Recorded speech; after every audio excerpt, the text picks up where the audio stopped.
যে screen share করলাম, সবকিছু ক্লিয়ার তো? চলো আমরা স্টার্ট করলাম তাহলে। একদম শুরুতে রিজনিং এর মধ্যে চলে আসছি। প্রথমে আগে বলে রাখি রিজনিং ব্যাপারটা কেমন, মানে আমরা অনেকে আছি রিজনিং এর সাথে হয়তো এখনো পর্যন্ত সেভাবে পরিচিত নয়, বা সাবজেক্টের মধ্যে কি রয়েছে হয়তো সেরকম সেই অর্থ আমরা এখনো জানি না।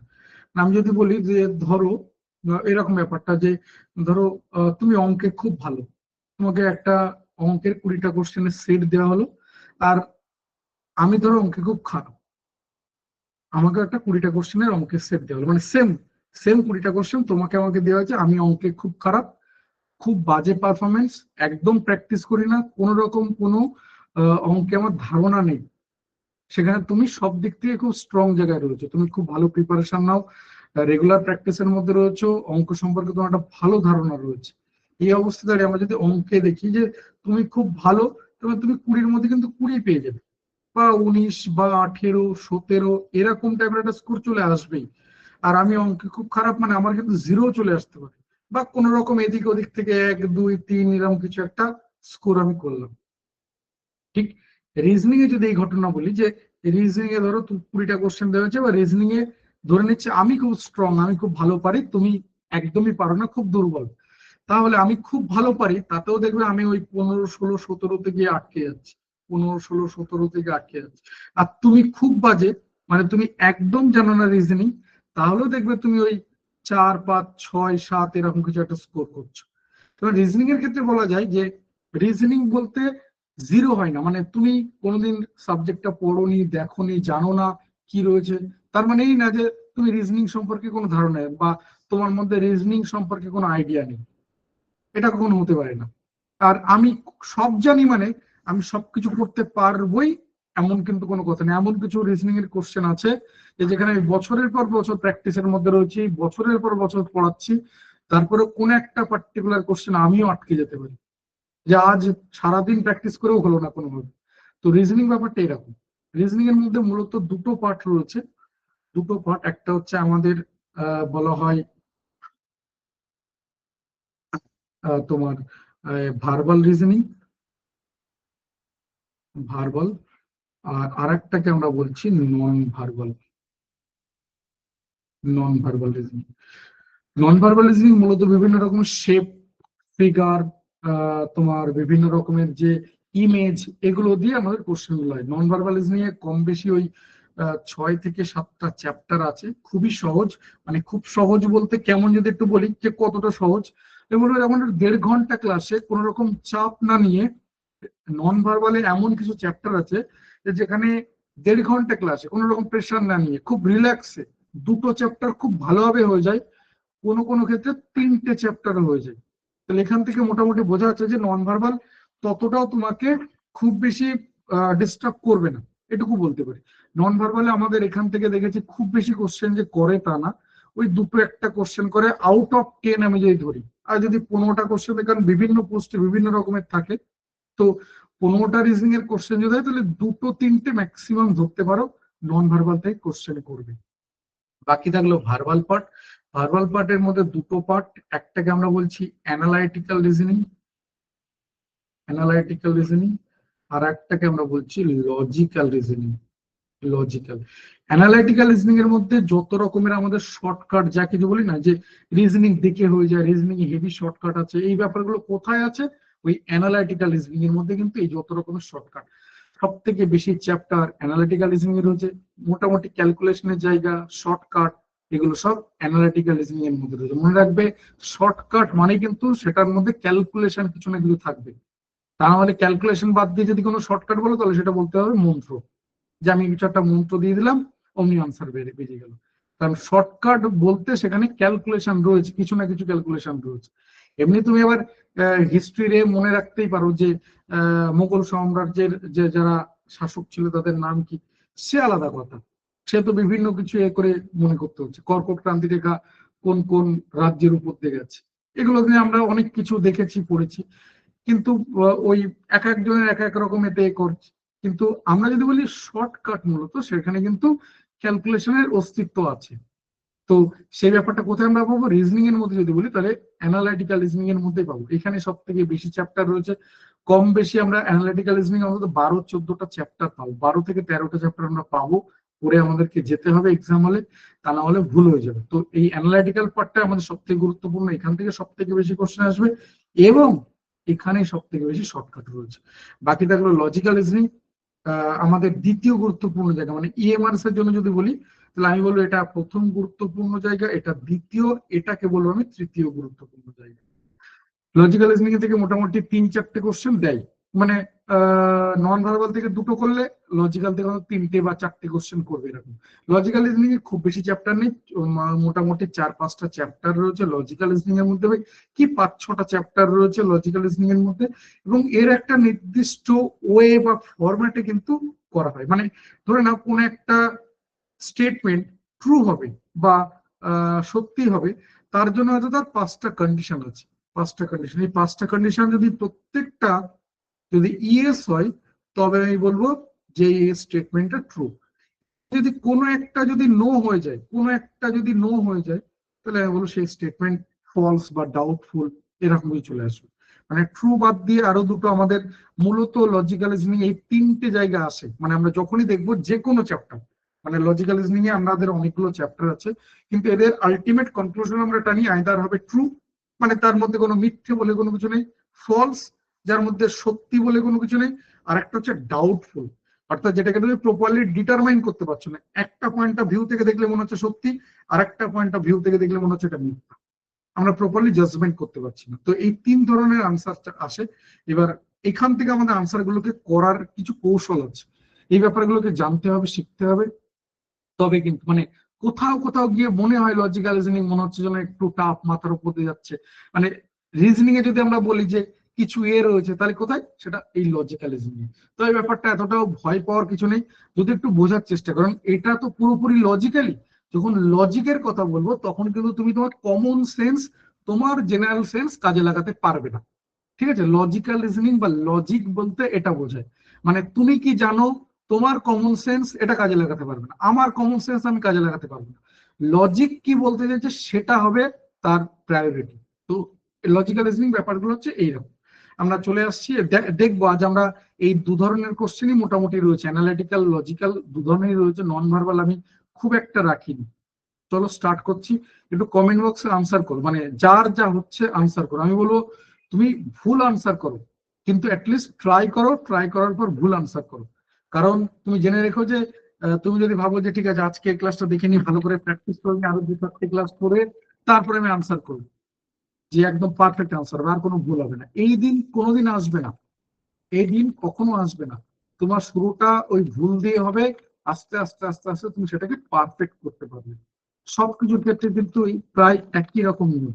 তাই বলবো ভুল করো, মানে 10টা কোশ্চেন করবো 10টাই ভুল আনসার দাও, কিন্তু আনসার করো, অ্যাটলিস্ট খাতা পেন নিয়ে বসো, নিজের মতো করে করার চেষ্টা করো। যে একদম শুরুতে বললাম যে রিজনিং ব্যাপারটা কিন্তু এরকম, যে তুমি এই লজিক দেখাতে পারবে না যে আমি রিজনিং কোনোদিন করিনি, আমি জানি না চ্যাপ্টারের সাবজেক্টের মধ্যে কি আছে, কি রয়েছে, কি কি চ্যাপ্টার হয়, কি কিচ্ছু জানি না, তাহলেও বলবো তোমার মধ্যে কিছু না কিছু আছে, জিরো নয়, নীল নয় এই ব্যাপারটা। চলো স্টার্ট করলাম তাহলে। এদিকে দেখো একটু কোশ্চেন গুলো পড়ো, পড়ে বোঝার চেষ্টা করো। আমাদের এখানে কিন্তু কোশ্চেন মানে ইএমআরএস এই কোশ্চেন বা এই ধরনের যে পরীক্ষাগুলো হয়, এই ধরনের বলতে আমি বলতে চাই যে DSSS, NBS, KBS এই টাইপের যে পরীক্ষাগুলো, সব ক্ষেত্রে কিন্তু ইংলিশে কোশ্চেন হয়, বাংলায় কোশ্চেন হয় না। যদিও আমাদের যখন ক্লাস হবে, ক্লাসের মধ্যে বাংলা ইংলিশ দুটো ভাষাতেই কোশ্চেন থাকবে, দুটো ভাষাতেই কোশ্চেন পাবে তুমি, ঠিক আছে? তো সেটা আর কি বলতে চাইছি যে একটু বোঝার চেষ্টা করো, বুঝে করার চেষ্টা করো। দেখো কি আসছে, কোশ্চেনটা ভালো করে পড়ো। If the first and second letter of the word misfortune are interchange, বোঝা যাচ্ছে কি বলতে চাইছি। ইন্টারচেঞ্জ, এক্সচেঞ্জ, রিপ্লেসমেন্ট, এই ওয়ার্ড গুলো সবসময় দুয়ের মধ্যে হয়, আমার আর তোমার মধ্যে ইন্টারচেঞ্জ ঘটছে, মানে আমি তোমার জায়গায় যাচ্ছি, তুমি আমার জায়গায় চলে আসছো। এই এর সিমিলার ওয়ার্ড হচ্ছে ওই রিপ্লেসমেন্ট বা এক্সচেঞ্জ, যাই বলো না কেন, ঠিক আছে? এক্সচেঞ্জ অফার বলা হয় না, রিপ্লেসমেন্ট, এই ওয়ার্ডগুলো আমরা সবাই শুনেছি। তারপরে বলছে also the third and fourth letter, তার মানে একই নিয়মে আমরা ইন্টারচেঞ্জ করছি থার্ড আর ফোর্থ লেটারের মধ্যে, and fifth and six letter, মানে 5 নম্বর 6 নম্বর লেটারের মধ্যে আমরা একই রকমের ইন্টারচেঞ্জ করছি, অ্যান্ড সো অন, মানে এটা বলতে চাইছে যে আমি কয়েকটা বলে দিলাম, 1 2 এর মধ্যে ইন্টারচেঞ্জ হচ্ছে, 2 3 এর মধ্যে হচ্ছে, বা 5 6 এর মধ্যে হচ্ছে, তার মানে এই প্রসেসটা আরো যদি থাকে এই কন্টিনিউ এটা চলতে থাকবে। এরপরে যদি 7 8 থেকে 7 8 এর মধ্যে এই একই রকম ইন্টারচেঞ্জ ঘটবে, এটাই বলতে চাইছি। জানতে চাইছে which letter will be the 7th counting to your left. কারো কোনো কিছু আসবে আনসার? এটা হচ্ছে আমাদের কোশ্চেন, যে which letter will be the 7th counting to your left. বলো তার কি আনসার, একটু কমেন্ট বক্সে আনসার দাও। তাহলে ওয়ার্ডটা রয়েছে মিস ফরচুন, এর মধ্যে আমরা দুটো করে লেটার আমরা ইন্টারচেঞ্জ করছি, তার মানে এম আই রয়েছে, হয়ে যাবে কি আই এম, এটা বুঝতে পারলাম আই এম। তারপরে হচ্ছে এস এফ, হয়ে যাবে এফ এস। তারপরে হয়ে যাবে কি রয়েছে এম আই এস এফ, হয়ে গেছে ও আর, হয়ে যাবে আর ও। তারপরে টি ইউ হয়ে যাবে ইউ টি। তারপরে হচ্ছে এনই হয়ে যাবে ইএন। দেখো যা বলেছে, যে ইনস্ট্রাকশন আমাদেরকে দিয়েছে আমি সেটা করে নিলাম, আমাদেরকে যা বলেছে আমরা সেটাকে করে নিলাম। কারো কিছু আনসার আসলো? কমেন্ট বক্সে কমেন্ট করো, বলো, আমি তোমার হয়ে পরীক্ষা দিতে যাব না, কিছু তো বলো কার কি আসছে, অ্যাটলিস্ট তৈরি তো হোক। সব ঘুমিয়ে রয়েছে। আচ্ছা ঘুমাও, আমি তাহলে করি, আর কি করবো। তাড়াতাড়ি জেগে ওঠো, তোমাকে জাগতে হবে। দেখো এই আমরা প্রথমে বলবো যে টু এর বাংলা কি, কারণ এই জায়গাটাতে অনেকে ভুল করে। যদি বলি টু বাংলা কি, টু এর বাংলা হচ্ছে তে বা প্রতি। আমরা ছোটবেলায় পড়ে এসেছি, যারা বাংলা মিডিয়ামের স্টুডেন্ট সবাই পড়েছে, টু মানে তে বা প্রতি।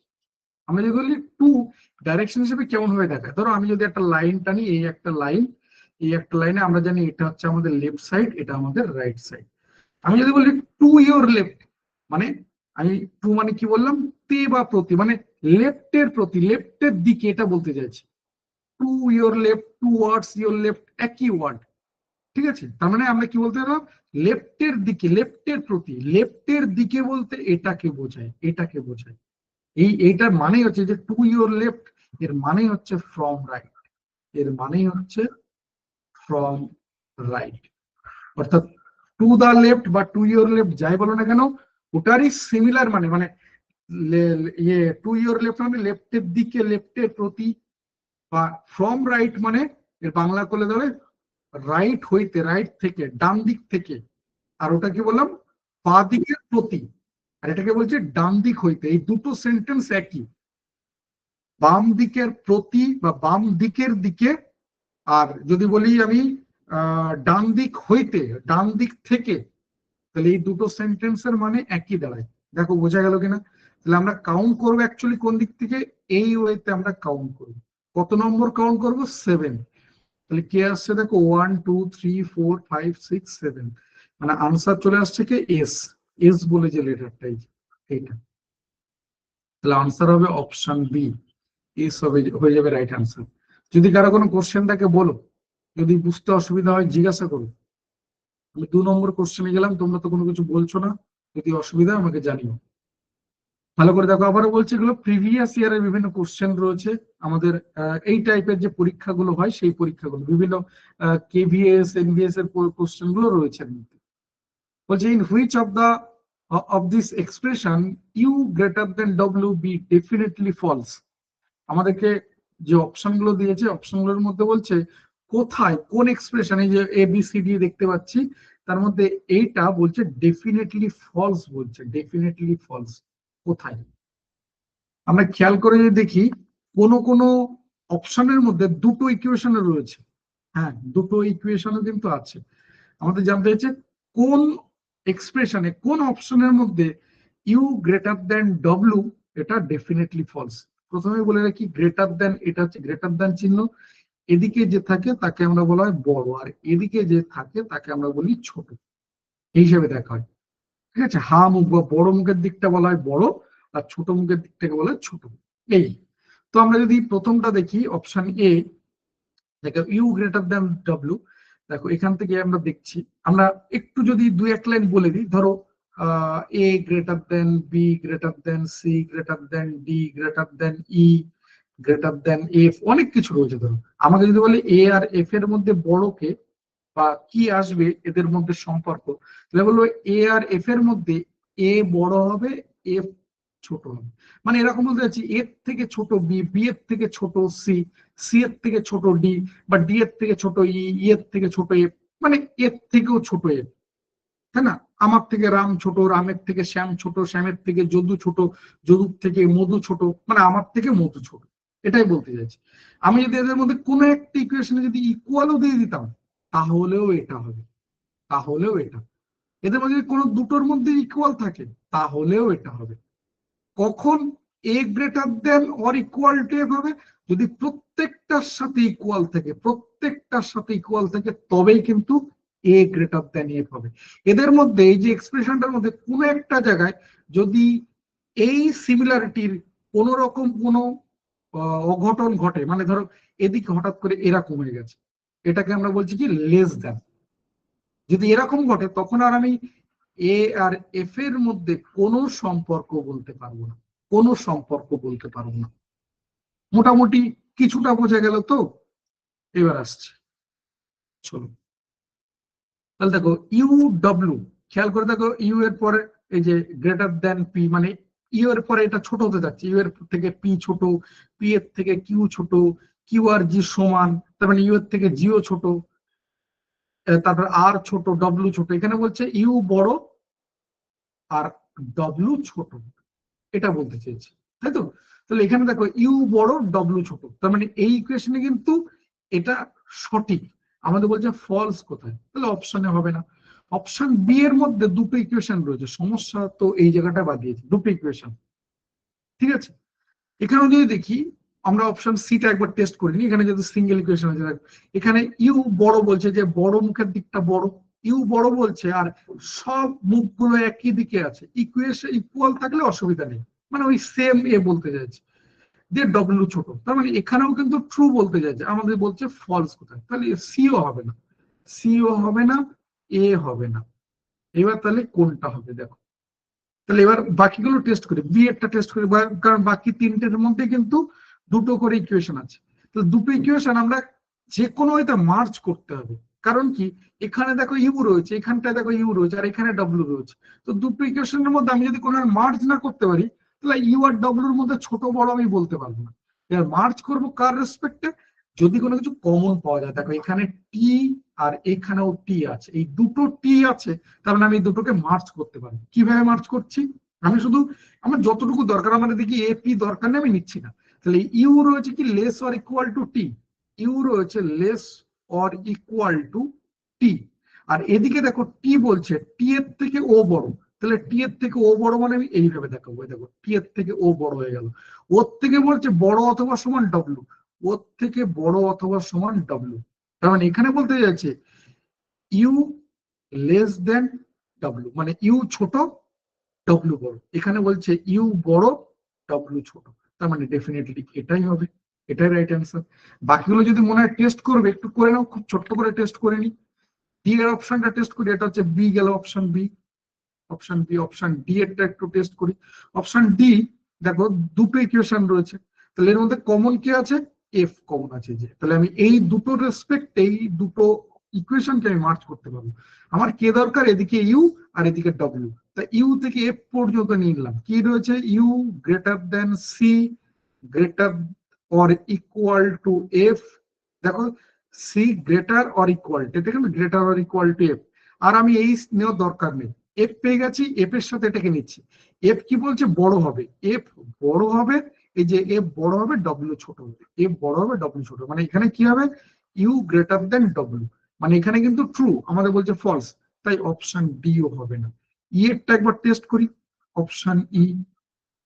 ই এরটা বলছে দেখো এখানে দুটো ইকুয়েশন আছে, তাহলে কমন কে আছে? পি কমন আছে, আমি পি এর রেসপেক্ট এই দুটোকে মার্চ করতে পারবো। কোথায় রয়েছে ইউ? এই যে ইউ, তাহলে ইউ থেকে পি পর্যন্ত নিয়ে নিই।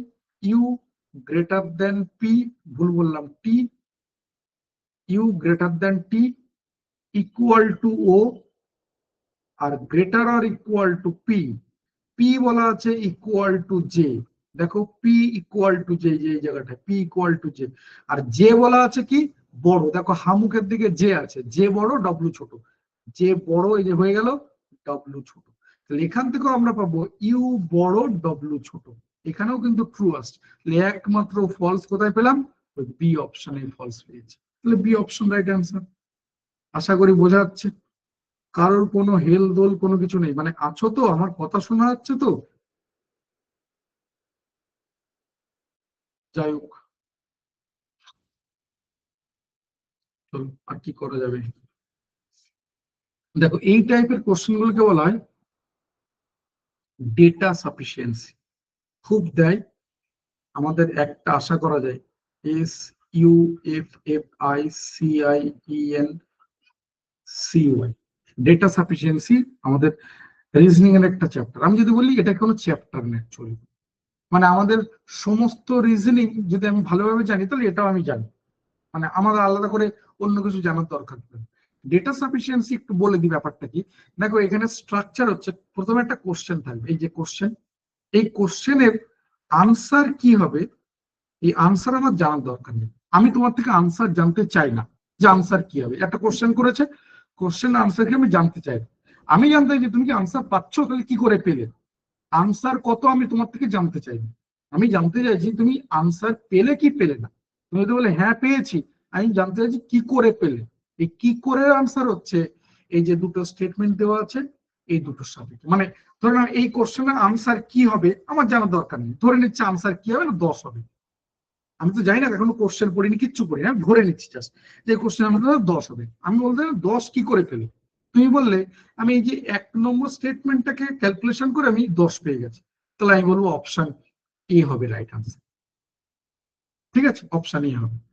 কারণ কি, এবার এখানে বলে রাখি যে আমি এখানে এ বলে দিলাম, এটাও ভুল বললাম। আমি বলবো যে আগে এই এক একটা টেস্ট করলাম, তো আমি এখান থেকে আনসার পেয়ে গেলাম।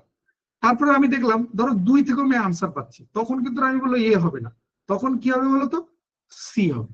তখন হয়ে যাবে সি। মানে আমি 1 থেকেও ইন্ডিভিজুয়াল আনসার পাচ্ছি 2 এর সাহায্য ছাড়া। ভালো করে আমার কথাগুলো শুনবে, তাহলে বুঝতে পারবে। আমার কোশ্চেন যেটা দেওয়া রয়েছে তার আমি আনসার পাচ্ছি, কি আনসার পেয়েছি আমি জানতে চাই না, আমি জানতে চাইছি তুমি যে আনসার পেয়েছো কোথা থেকে। তুমি বললাম আমি 1 থেকে ইন্ডিভিজুয়াল আনসার পেয়ে গেছি। আমি বললাম 2 এর, বলছে 2 থেকেও ইন্ডিভিজুয়াল আনসার পাচ্ছি, তাহলে আমি বলবো অপশন সি হবে রাইট আনসার। মানে আমার যদি 1 এবং 2 ইন্ডিভিজুয়ালি আনসার বের করতে পারে, তাহলে আমি বলবো অপশন সি, মানে either one or two is sufficient to get the answer, এরকম। কিন্তু আমি দেখলাম শুধু 1 থেকে আনসার পাচ্ছি কিন্তু 2 থেকে আনসার পাচ্ছি না, তখন বলবো আমি অপশন এ রাইট আনসার, তখন কিন্তু সি হবে না। ঠিক উল্টোটা যদি ঘটে, যে আমি 1 থেকে আনসার পাচ্ছি না কিন্তু 2 থেকে আনসার পাচ্ছি, তাহলে আমি বলবো অপশন বি হবে রাইট আনসার। আমি 1 থেকেও আনসার পাচ্ছি না, 2 থেকেও আনসার পাচ্ছি না, মানে আমি কোনোভাবে আনসার পাচ্ছি না, তখন আমি বলবো ডি হবে আনসার। আর ই বলতে চাইছে যে আমি 1 থেকেও আনসার পাচ্ছি না এবং 2 থেকেও আমি আনসার পাচ্ছি না, কিন্তু 1 এবং 2 এই দুটো মিলিয়ে যে ডেটা পাচ্ছি, এই দুটো মিলিয়ে যে ডেটা পাচ্ছি, সেই দুটো ডেটা রেসপেক্টে আমি আনসার পাচ্ছি, তখন আমি বলবো E. Both 1 and 2 together are sufficient to get the answer, together are sufficient to get the answer। বুঝতে পারলাম? তাহলে এবার আমি মুছে চলো করার চেষ্টা করি। আমি বললাম আনসার আমার চাই না, আমি জানতে চাইনি তোমার আনসার কি এসছে, আমি জানতে চাই কি করে পেলে বাবা, বল। আমি প্রথমে কোশ্চেনটা পড়ছি। ও আচ্ছা, কমেন্ট বক্স বন্ধ ছিল তাই বলি, তাহলে দোষ পুরো আমার। কি বলেছো, তোমরা পয়েন্ট পেলে, আমি তাহলে পয়েন্ট পেলাম না। চলো পয়েন্ট পেয়ে গেলে কোশ্চেন, কোশ্চেন কি রয়েছে দেখো, what will be the total weight of 10 poles each of the same weight. তাহলে কোশ্চেন বোঝা গেছে। আমি আবারও বলছি, আমার কিন্তু কোশ্চেনের আনসার চাই না। কোশ্চেন কি রয়েছে, what will be the total weight of 10 poles each of the same weight. বলছে 10খানা সেম ওয়েটের পোল রয়েছে, তো 10টা এই সেম ওয়েটের পোলের টোটাল ওয়েট কত এটা জানতে চাই, টোটাল ওয়েট কত এটা জানতে চাইছি। এবার একটু কোশ্চেন আনসার করো যাদের হচ্ছে।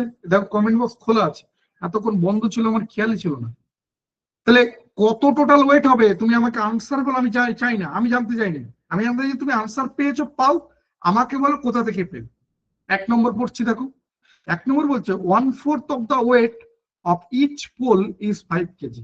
তার মানে কি, 1/4 of the weight of each pole, মানে কোনো একটা পোলের, কোনো একটা ইন্ডিভিজুয়াল, একটা সিঙ্গেল পোলের 1/4 ওয়েট হচ্ছে 5 কেজি। দেখো এটা যদি বলে দেয় যে আমি যে পেনটা করছি, এই পেনটার 1/4 ওয়েট হচ্ছে 5 কেজি, আমি বলবো এই পেনটার টোটাল ওয়েট কত? 4/1 ওয়েট হচ্ছে যদি 5 কেজি হয়, তাহলে পুরো পেনটার ওয়েট কত? 20 কেজি। এবার একটা পেনের ওয়েট যদি 20 কেজি হয়, আমি 10টা পেন বললে আমি বের করে দিতে পারবো। তার মানে বুঝতে পারছি এই 1 নম্বর থেকে কিন্তু আমি আনসার পাচ্ছি, 1 নম্বর থেকে আনসার পাচ্ছি। মনে রাখবে, কোন একটা স্টেটমেন্ট যদি ইন্ডিভিজুয়ালি আনসার পাই, শেয়ার টুগেদারে যাবে না। মানে এখান থেকে এই আমি বলে দিতে পারি যে কোনোভাবে ই অপশন কিন্তু আর হবে না। ই মানে কি? দুটো মিলিয়ে আনসার। মানে ব্যাপারটা এরকম, আমি যদি একা কোন একটা কাজ একাই করতে পারি, আমি তাহলে তোমার সাহায্য নেব না বাবা, আমি তোমার সাহায্য নেব না যদি আমি একা সাফিসিয়েন্ট হই কোন একটা কাজ করার জন্য।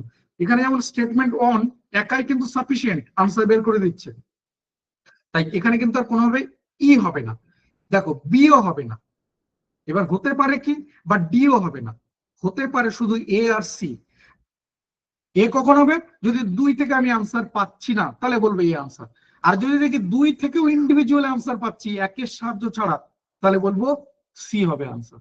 এবার তাহলে আমি 2 নম্বর টেস্ট করি। বলছে the total weight of 3 poles is 20 kilogram more than the total weight of 2 poles. এখান থেকে আনসার পাবো? 2 নম্বর থেকে কি আমরা আনসার পাবো? আবার বলছি শুনুন, the total wait of 3 poles is 20 gram more than the total weight of 2 poles। এর মানে বলতে চাইছে 3টে পোলের যা ওজন, 2টো পোলের ওজনের থেকে 20 কিলোগ্রাম বেশি। তার মানে আমি এক কথায় যদি বলি, তাহলে বলতে চাইছে যে 3টে পোল বিয়োগ 2টো pole is equal to 20 KG. এটা বলতে চাইছে, এটা বলতে চাইছে এই 2 নম্বর ইকুয়েশনটা এটা বলতে চাইছে। বলছে 3টে পোল, তাদের যে টোটাল ওয়েট, 2টো পোলের ওয়েটের থেকে 20 কেজি বেশি, মানে 2টো পোলের যা ওয়েট তার থেকে 20 কেজি বেশি 3টে পোলের টোটাল ওয়েট। তার মানে অ্যাকচুয়ালি এটাই যে 3টে পোলের ওয়েট বিয়োগ 2টো পোলের ওয়েট করলে আমি 20 কেজি পাবো। এটা তার মানে এখান থেকেও আমি একটা পোলের ওয়েট পেয়ে যাচ্ছি, একটা পোলের ওয়েট পেয়ে যাওয়া মানে আমি 10টা পোলের ওয়েট পেয়ে যাবো। তার মানে আমি 2 থেকেও কিন্তু ইন্ডিভিজুয়ালি আনসার পাচ্ছি। তাহলে আনসার হয়ে যাবে কিন্তু option C, right answer option C. A হবে না কিন্তু। বাকিদের কি বোঝা গেছে সবার? ক্লিয়ার? খুব মজার জিনিস এই জায়গাগুলো। আবারও বলছি, দেখো আমি কিন্তু কোথাও বের করিনি, বলো তো 10টা পোলের ওয়েট কত, ক্যালকুলেশন করে বলো, আমাদের দরকার নেই। আমি এটা দেখলাম যে আমি আনসার কিন্তু বের করতে পারছি, আমি আনসার বের করতে পারছি।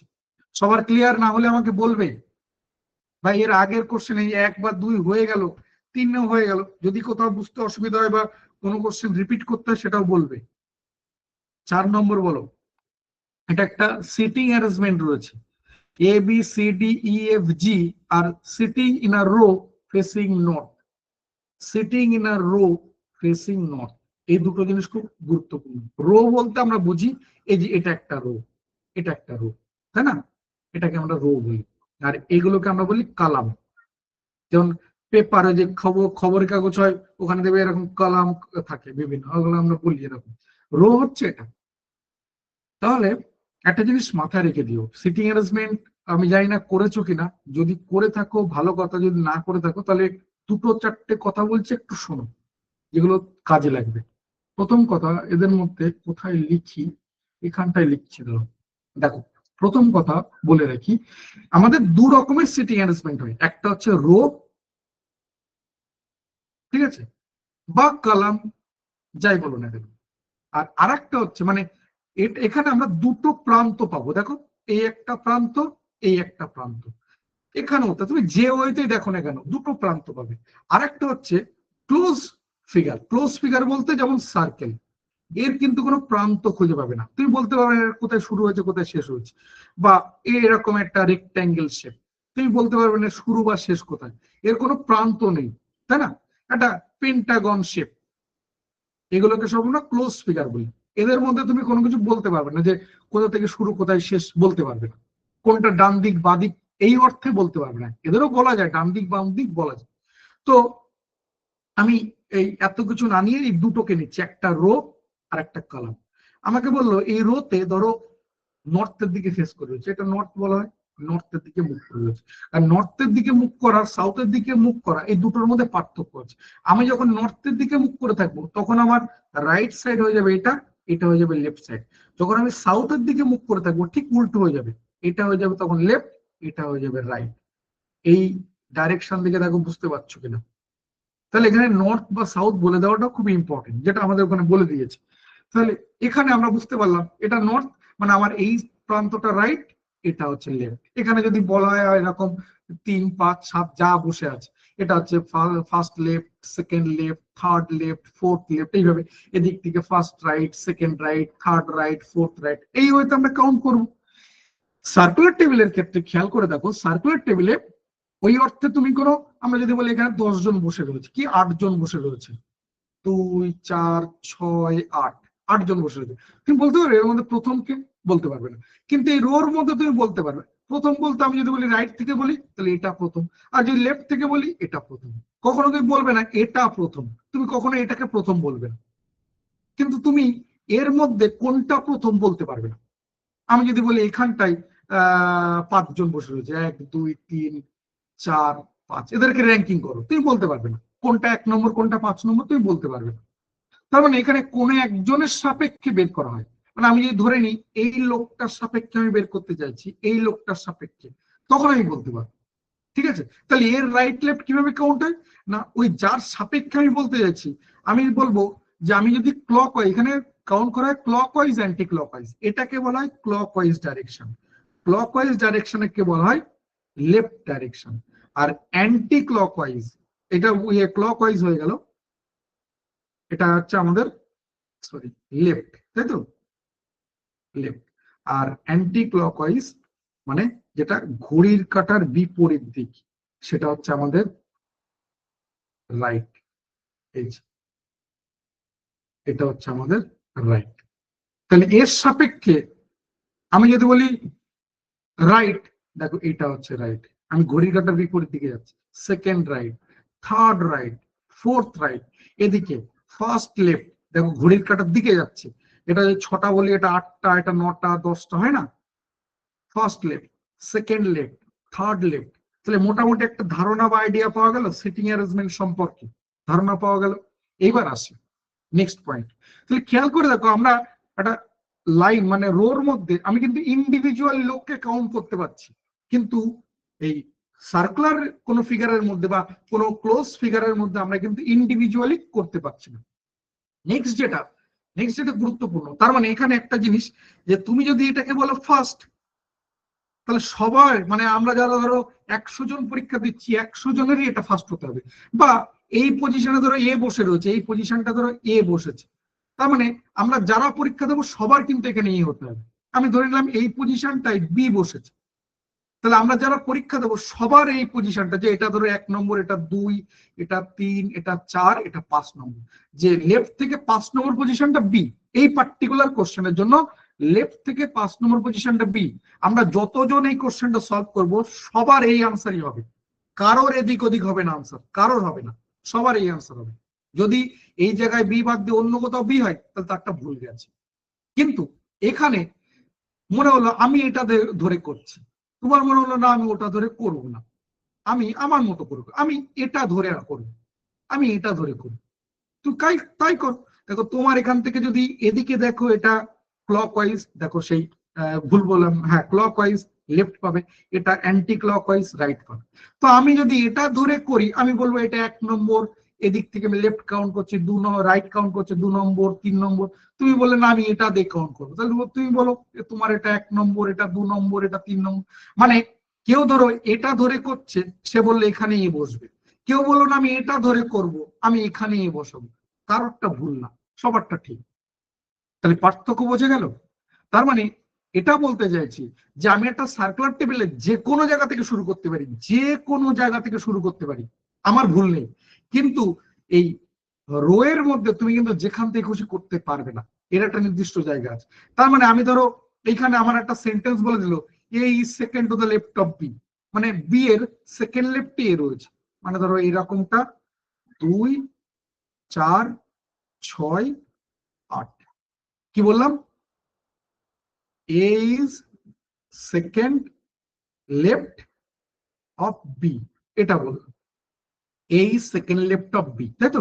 তার মানে এই সেন্টেন্সের মানে করলে দাঁড়ায় বি এর সেকেন্ড লেফটে এ রয়েছে, বি এর সেকেন্ড লেফট, আমি ধরে নিচ্ছি এই জায়গাটা ধরো বি রয়েছে, এই জায়গাটা। লেফট কোন দিকে? আমরা জানি এটা ফার্স্ট লেফট, এটা সেকেন্ড লেফট, এটা এ হবে। কেউ মনে করলো না আমি এখানে বি বসাবো, এই ভুল বললাম, এখানে না, আমি ধরো এখানে বি বসাবো, এই জায়গাটা, এইখানটা আমি বি বসাবো। তাহলে এর রেসপেক্টে তুমি লেফট দেখবে, যে সেকেন্ড লেফট। তাহলে আমি ওখানে বসে রয়েছি, তাহলে এটা আমার ফার্স্ট লেফট, এটা আমার সেকেন্ড লেফট, মানে এখানেই হবে।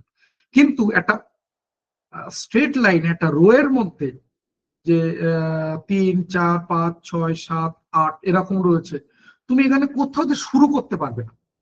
বি এর সেকেন্ড লেফট এ, তুমি বলতে পারো না আমি এখান থেকে বি বসালাম, তার সেকেন্ড লেফট এ, হবে না। হয়তো দেখা গেল এ অ্যাকচুয়ালি এখানে বসবে আর বি অ্যাকচুয়ালি এখানে বসবে, অ্যাকচুয়ালি বি এর পজিশন এটা হবে আর এ এর পজিশন এটা হবে, তো তুমি এখানে বসলেই কি হবে? কারণ আমরা একটা সেন্টেন্স পড়ে কিচ্ছু বুঝতে পারবো না।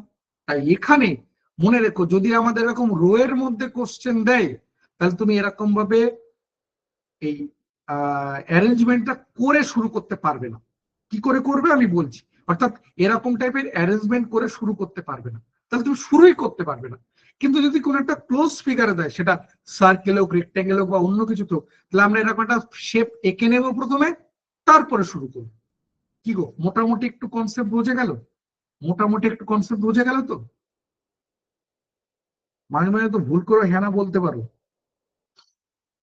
চলো, তার মানে এখানে দেখো, রোতে বলা আছে এতজন লোক, 7জন লোক। তাহলে আমরা এখানে কিন্তু ওই এরকম ভাবে টেনে নেবো না যে এই এই একটা রো, 2 3 4 5 6 7 এরকমটা কোড নেব না, তাহলে আমরা কিন্তু শুরু করতে পারবো না। আমরা কিন্তু শুরু করতে পারবো না। কেন? দেখো, আমি প্রথম একটা পড়ছি, ধরো এটা পড়ছি, কি বলছে? F is to the immediate right of E, F is to the immediate right of E. আমরা করবো কিভাবে দেখো, আমরা করবো এইভাবে। ধরো আমি যদি এখান থেকে 1 নম্বরটা দেখি, আমি এত কিছু লেখার দরকার নেই, আমি জাস্ট তোমাদের বোঝানোর জন্যই বলছি। F is to the immediate right of E, মানে ই এর ইমিডিয়েট রাইট এফ রয়েছে, এটা হবে এরকম, ই এর ইমিডিয়েট রাইটে এফ রয়েছে। তবে এই পজিশনের মধ্যে কতগুলো আছে তুমি বলতে পারবে? এখানে হবে না, এখানে হবে না, এখানে হবে, কেউ বলতে পারবে না। এই একটা লাইন পড়ে এটা কখনোই বলা যায় না, এটা কখনোই বলা যায় না। তা আমরা করব কিভাবে? এইভাবে, এটা একটা হলো, তারপরে ধরো 2 নম্বর হবে, তারপরে ধরো 3 নম্বর হবে। আমরা এদের মধ্যে কিছু না কিছু কমন পাবোই। ওই যে আগে একটা ইকুয়েশন গুলো করছিলাম, কমন দেখে তারপরে জুড়ছিলাম।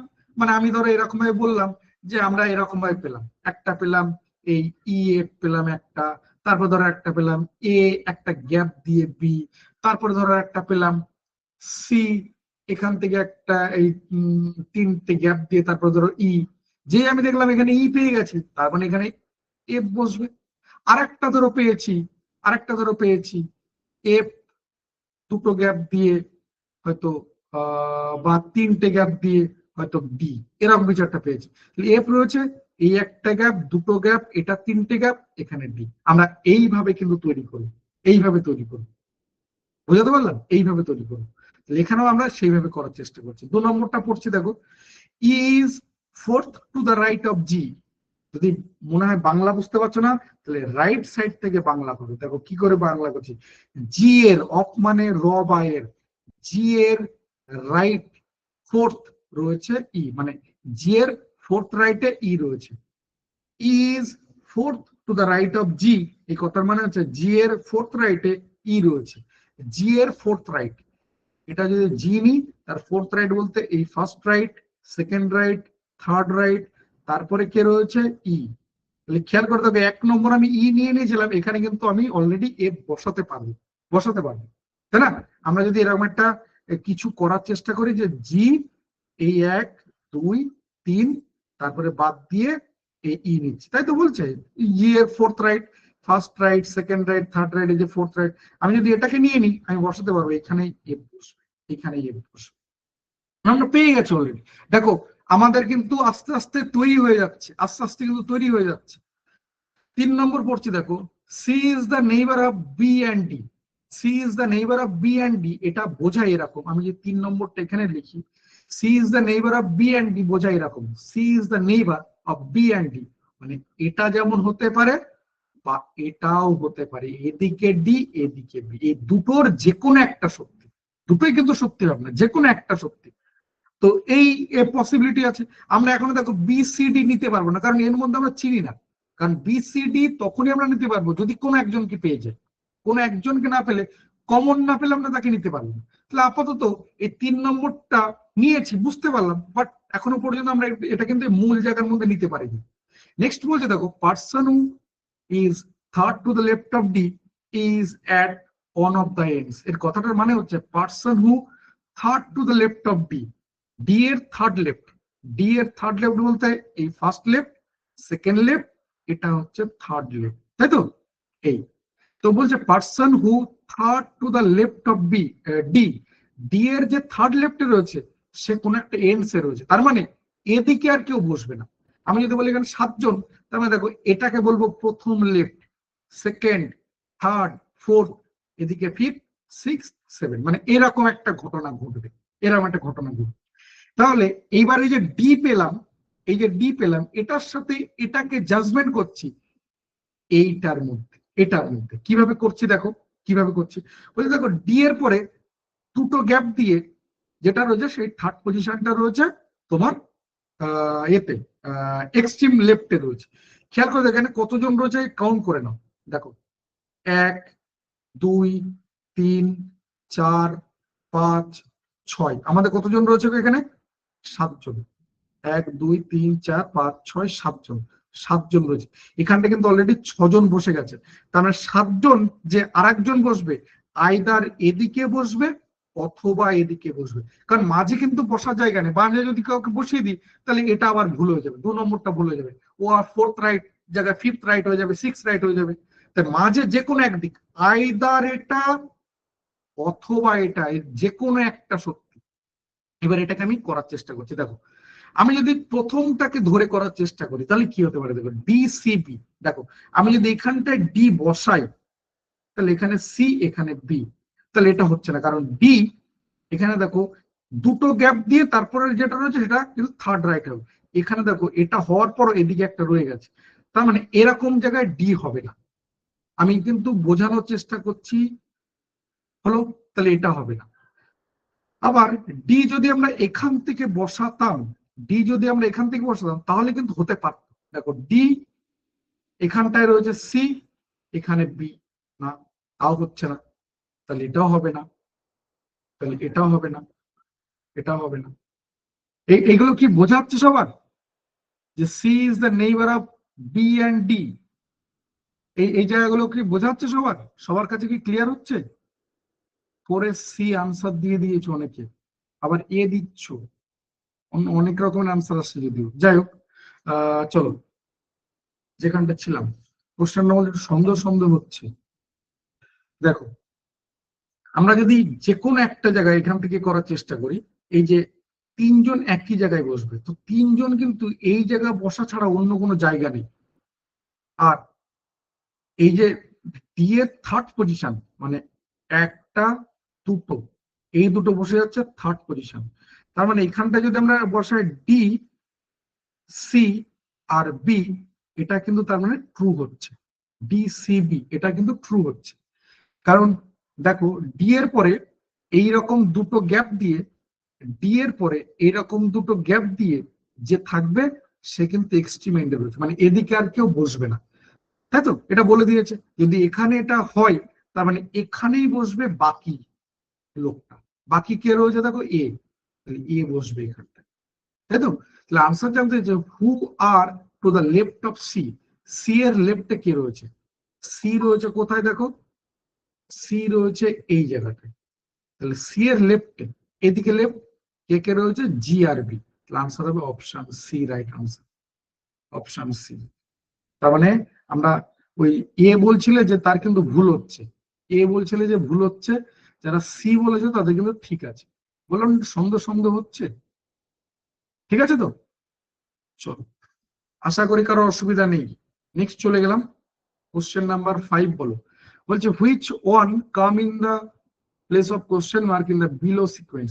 এই যে কোশ্চেন মার্ক রয়েছে এই জায়গাটা কি হয়, এখান থেকে একটা দিয়েছে অ্যাট্রিবিউশন, তারপরে কমা দিয়ে আর একটা কিছু দিয়েছে, তারপরে কমা দিয়ে আর একটা কিছু। তার মানে যেমন একটা সিকোয়েন্স আছে, মানে যেহেতু সিরিজ তার মানে তার মধ্যে সিকোয়েন্স থাকবে।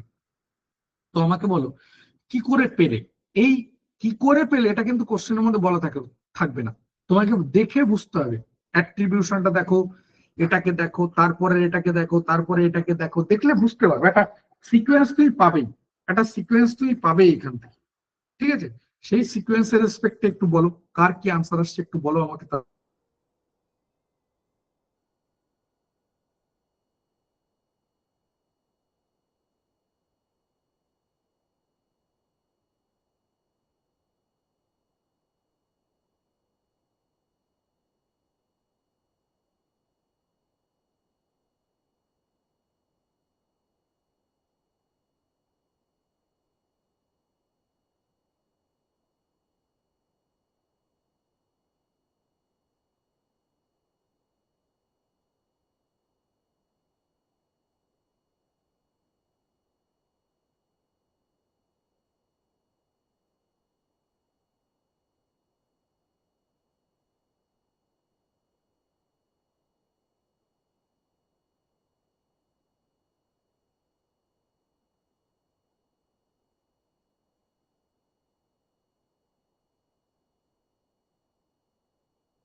হ্যাঁ, এবার শোনা যাচ্ছে তো?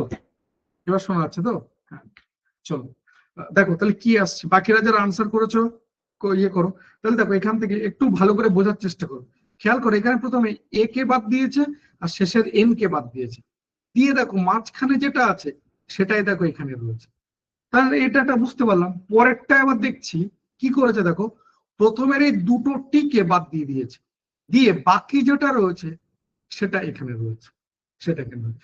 তারপরে আবার কি করেছে দেখো, এই প্রথম আর শেষ বাদ দিয়ে বাকি যেটা রয়েছে সেটা এখানে রয়েছে। তাহলে আমরা বুঝতে পারলাম কি করছে। প্রথমে মানে এই এখান থেকে এখানে আমরা পাচ্ছি কিভাবে, যে লেফট আর রাইট বাদ দিয়ে দিচ্ছে, এক্সট্রিম লেফট এক্সট্রিম রাইট বাদ দিচ্ছে। তারপরে কি করে পেলাম, যদি দেখি যে এখান থেকে এখানে, তাহলে দেখলাম প্রথম দুটো মানে লেফট ফার্স্ট সেকেন্ড এই দুটো পজিশন বাদ দিচ্ছে।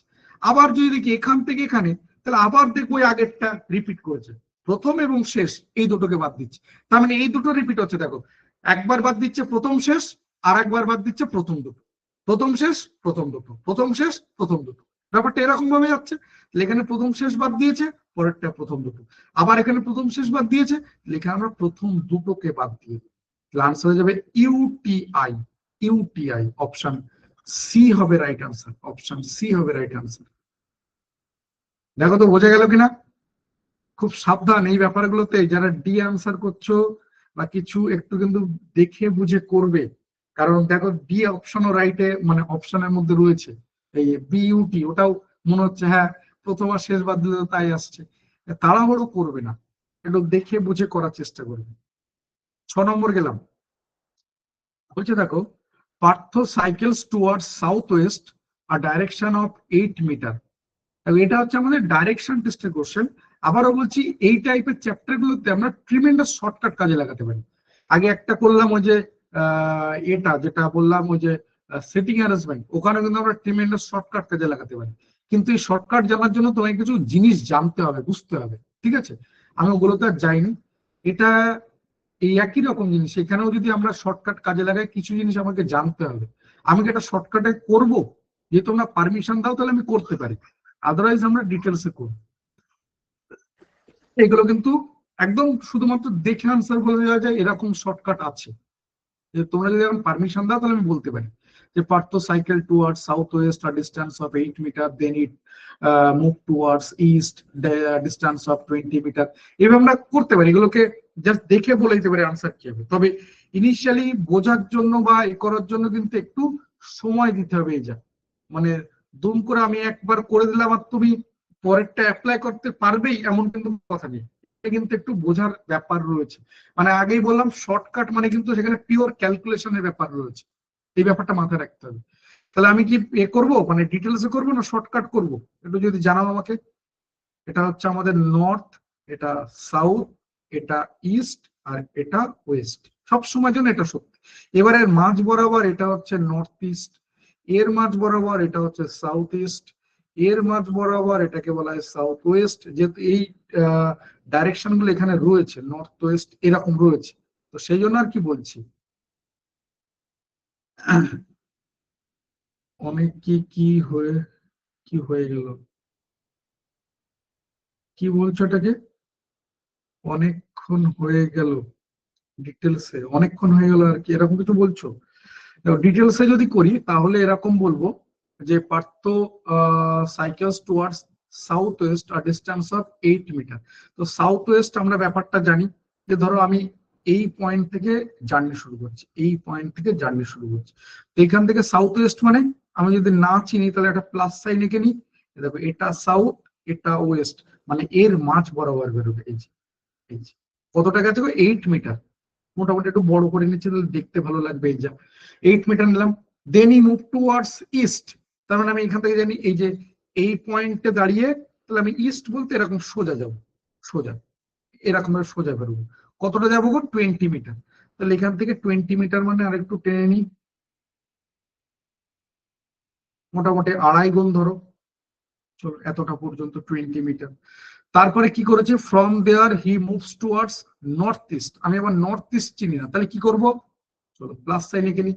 এটা নর্থ, এটা ইস্ট, তাহলে এর মাঝ বরাবর বেরোবে নর্থ ইস্ট।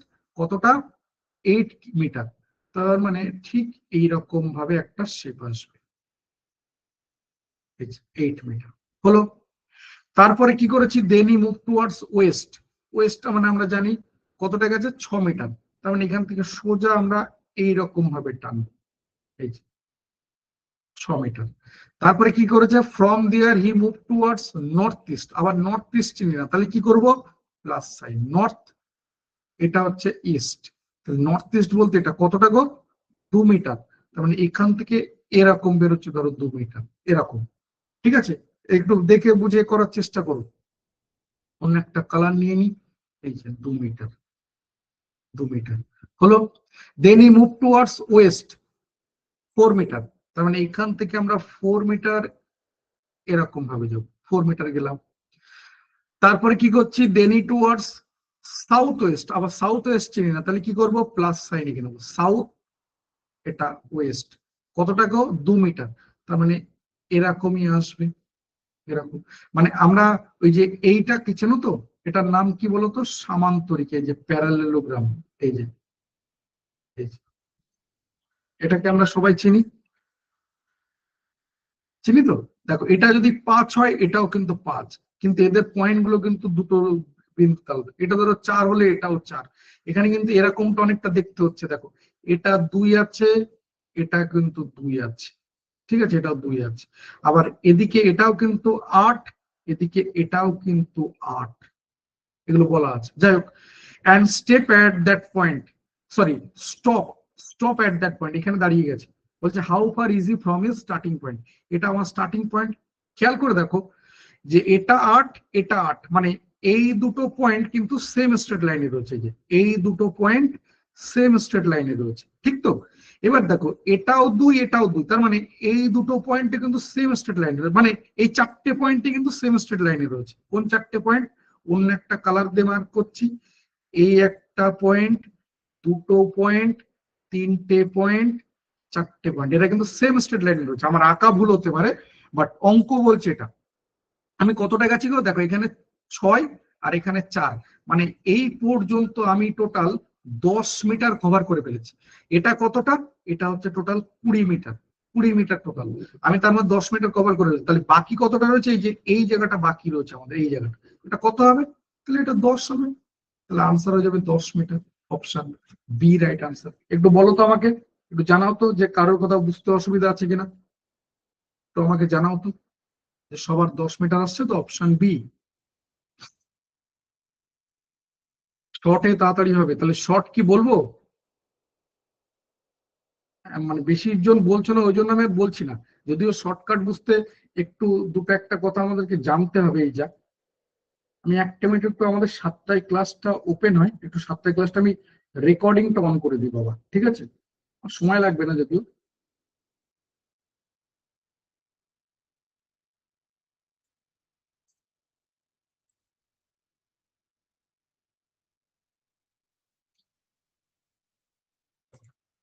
এক মিনিট জাস্ট, হয়ে গেছে।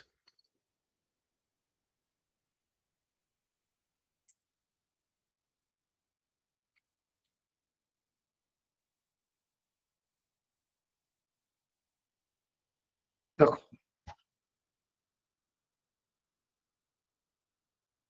চলো একবার শর্টকাটটা বলি কিভাবে হয়। একবার অন হয়ে যাক।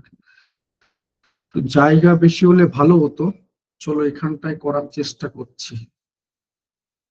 এর ভেতর দিয়ে করি, এর ভেতর দিয়ে করছি। অন্য একটা কালার নিয়ে নি, কালার নিয়ে ভেতর দিয়ে করছি। এই কালারটা দিয়ে ভেতর দিয়ে করছি, চলো দেখো।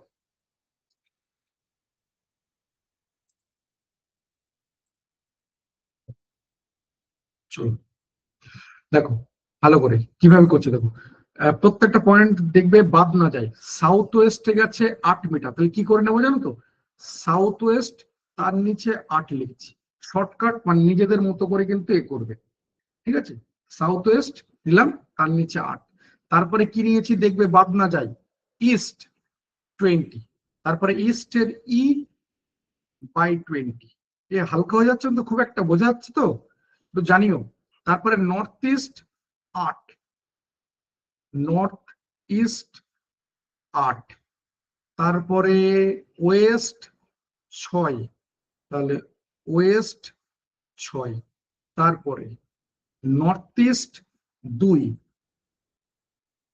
নর্থ ইস্ট 2, তারপরে ওয়েস্ট 4, ওয়েস্ট 4, তারপরে সাউথ ওয়েস্ট 2, সাউথ ওয়েস্ট 2। এই আছে তো? দেখো তো সবার ক্ষেত্রে ক্লিয়ার আছে কিনা, সবার ক্ষেত্রে ক্লিয়ার আছে কিনা? দেখো যা যা বলেছে আমি সেটাকে সেগুলো কিনি এবং আমাদের মতো করে নিয়েছি, ঠিক আছে? এবার খেয়াল করো, এইটাকে খেয়াল করো, এই যে এইটাকে, এটাকে দেখো, অপোজিট ব্যাপারগুলোকে বোঝা, মানে আমরা যদি বলি +5 আর -5, কি করে আমরা কেটে দিই না? +5 -5 কেটে দিই। আর যদি বলতো আমরা +5 -4, তাহলে আমি এখান থেকে ডিফারেন্স বের করি। এই ঘটনাগুলো ঘটছে। প্লাস বলতে আমি যদি বলি নর্থ পজিটিভ, তাহলে সাউথ হচ্ছে নেগেটিভ, কারণ অপোজিটে রয়েছে। ইস্ট পজিটিভ, তো ওয়েস্ট নেগেটিভ। এদিকে যদি বলি নর্থ ইস্ট, তাহলে এর অপোজিটে রয়েছে সাউথ ওয়েস্ট, ঠিক আছে? তাহলে খেয়াল করো, আমরা যখন ক্যালকুলেশন করব, মনে রাখবে, আমরা যখন শর্টকাটে ক্যালকুলেশন করবো এগুলো, এর কিন্তু দুটো তিনটে প্রসেস আছে। তার মধ্যে একটা যেটা, যেখান থেকে আমরা অল্টারনেটিভ পজিশনে ক্যালকুলেশন করি। দেখো, এটার অল্টারনেটিভ এটা, এটার অল্টারনেটিভ এটা, এটার অল্টারনেটিভ এটা, বোঝা যাচ্ছে কি? আবার এদিক থেকে এটার অল্টারনেটিভ এটা, এটার অল্টারনেটিভ এটা, দেখো সবগুলো কিন্তু অল্টারনেটিভে চলে এসছে। তাহলে এখান থেকে দেখো, যে আমি একটু আগে বললাম, আমি যদি বলতাম +5 +4 -5 -3, এগুলো কি হতো? আমি তাহলে প্লাস গুলোকে একসঙ্গে নিতাম, মাইনাস গুলোকে একসঙ্গে নিতাম, ব্যাপারটা এরকম। এখানেও তাই। দেখো এটা রয়েছে সাউথ ওয়েস্ট, সাউথ ওয়েস্ট, এখানে রয়েছে সাউথ ওয়েস্ট, তাহলে এই দুটোকে আমি একসঙ্গে নিয়ে কি যোগ করবো? তো এই দুটোকে একসঙ্গে নিয়ে যোগ করবো, কত হবে? সাউথ ওয়েস্ট 2, সাউথ ওয়েস্ট 8, মানে সাউথ ওয়েস্ট 10। না বুঝতে পারলে বলো, না বুঝতে পারলে বলো। অন্য একটা কালার নিচ্ছি, অন্য একটা কালার। দেখো এখানে যারা অল্টারনেটিভ রয়েছে তাদের নিচ্ছি, কিন্তু এই দেখো উপরে লাইনগুলো একদিকে অল্টারনেটিভ করেছি, নিচের লাইনগুলো একদিকে অল্টারনেটিভ করেছি। খেয়াল করে দেখো, দেখলে বুঝতে পারবে, ঠিক আছে? এবার দেখো এই দুটো, এই দুটো এরাও কিন্তু নর্থ ইস্টে রয়েছে। দেখো এটা আর এটা, যে দুটোকে মার্ক করছি, এটা কি রয়েছে? নর্থ ইস্ট 8 আর 2, তাহলে কি হয়ে যাবে? নর্থ ইস্ট 8 আর 2 10, তাই তো? খেয়াল করে দেখো, নর্থ ইস্ট আর সাউথ ওয়েস্ট, এই দুটোকে দেখো, এই দেখো নর্থ ইস্ট আর সাউথ ওয়েস্ট, এটা কেমন গো? অপোজিট। তা সাউথ ওয়েস্ট 10 আর নর্থ ইস্ট 10, অ্যাকচুয়ালি এটা কেটে যায়, কেটে যায়। তার মানে আমি চারটে গোল্লা পাকিয়েছি না, এরা সব কেটে যাবে। এটা আর এটা, এটা, এটা কেটে যাবে। কি গো, খুব ফাস্ট কমেন্ট করে জানাও বোঝা গেছে কিনা, হ্যাঁ না বলো, হ্যাঁ না বলো। বোঝা যাচ্ছে তো? এবার দেখো, এবার নিচের যে লাইনগুলো অল্টারনেটিভে নিয়েছিলাম সেগুলোকে দেখি। নিচের যে লাইনগুলোকে অল্টারনেটিভে নিয়েছিলাম সেগুলোকে দেখছি। সেগুলোর মধ্যে দেখো এই দুটো, এই দুটো যেগুলোকে গোল করছে, এই দুটো দেখো যোগ করে দেবে। ওয়েস্ট আর ওয়েস্ট দুটোই ওয়েস্ট, তাহলে কত হবে? ওয়েস্ট 6 আর 4 10। কত হবে? ওয়েস্ট 10। আর কি পড়ে রয়েছে দেখো, এই একটা পড়ে রয়েছে, কত? ইস্ট 20। ইস্ট 20। দেখো এটা তো কাটাকুটি যাবে না, তাহলে এর মধ্যে বিয়োগ হয়ে যাবে, তাই না? ওই +5 -5 +20 -10 এরকম ব্যাপার। আর এর মধ্যে বড় কে? ইস্ট বড়। তাহলে এর এর মধ্যে আলটিমেট রেজাল্ট আসবে যে বড় সে চলে আসবে উপরে। ঠিক আছে? আর এদের মধ্যে ডিফারেন্স 20 আর 10 মানে 10-এর ডিফারেন্স। 10-এর ডিফারেন্স। তাহলে আনসার হবে অ্যাকচুয়ালি, যদি আমাদের জানতে চাই তো যে এখন কোন ডাইরেকশনের দিকে রয়েছে, স্টার্টিং পয়েন্ট আসবে, দেখো খেয়াল করে দেখো, এখান থেকে তাকিয়ে যদি তুমি এটাকে দেখো, এটা ইস্টের দিকে রয়েছে। আর কতটা বললাম ডিস্টেন্স? 10 মিটার। আমাদের শুধু এইটুকুই জানতে যে কতটুকু, কোন ডাইরেকশন এটা জানতে চাইনি, তাই ওই ইস্টে আর যাচ্ছি না। কি জানতে হয়েছে? যে কত মিটার দূরে রয়েছে, তাহলে আনসার আসবে 10। এই দেখো আলটিমেট আমরা এখানে পেয়েছি 10। কি গো, সবার ক্লিয়ার? বোঝা গেছে? হ্যাঁ না বলো। সবার ক্লিয়ার তো? পুরো বোঝা গেছে? আবারও বলছি, এই একটা বললাম, এর কিন্তু টোটাল 3টে পয়েন্ট আছে, 3টে জায়গা আছে। আমি এখানে বেশ কিছু ফাঁকি দিয়েছি যেগুলো তোমরা ধরতে পারোনি এখনো পর্যন্ত, মানে ধরতে পারার কথাও না যদি একদম তুমি বিগিনিং পার্টে থাকো। এখানে আমি একটা ফাঁকি দিয়েছি, সেটা তুমি ধরতে পারোনি। ঠিক আছে? এবার সেটা আরেকটু আমরা না গেলে বোঝা যাবে না, কারণ 3টে প্রসেস জানতে হবে। এই 3টে, আমি একটা বললাম, আরো দুটো আছে। 3টে প্রসেস যেটা বলছি না, এটা জানার পর বলবে না 3টে না, অ্যাকচুয়ালি একটাই রয়েছে। কিন্তু তুমি না জানলে বুঝতে পারবে না। আগে আমাকে 3টে প্রসেস বলতে হবে, এই একটা, এই একটা, এই একটা, এই 3টে। বোঝা গেল? তারপরে যখন আমরা অঙ্ক দেখবো, এই অঙ্কটা তো বোঝা যাবে যে দেখবে 3টে অ্যাকচুয়ালি 3টে নয়, একটাই প্রসেস। তখন তুমি পুরো ব্যাপারটাকে জেনারেলাইজ করতে পারবে এবং তখন তুমি অ্যাপ্লাই করতে পারবে তোমার ইচ্ছা মতো করে। চলো নেক্সট চলে গেলাম। বলো, ফার্স্ট বলো। এটা বলছে কি কি রয়েছে, সরি 24-12, তারপরে কোশ্চেন মার্ক, এইটাকে আমাদেরকে বের করতে দিয়েছে, তাই তো? এটা বের করতে দিয়েছে, লাল কালার নিয়ে এটাকে বের করতে দিয়েছে। তাহলে 24-12 কোশ্চেন মার্ক 18 36 90 270। এটা ফার্স্ট বলো, ঝাট করে বলে দাও দেখি কি হবে। তো দেখেই বোঝা যাচ্ছে কি হবে। কার কি আসছে? এটা ফার্স্ট বলো, কার কি আসছে?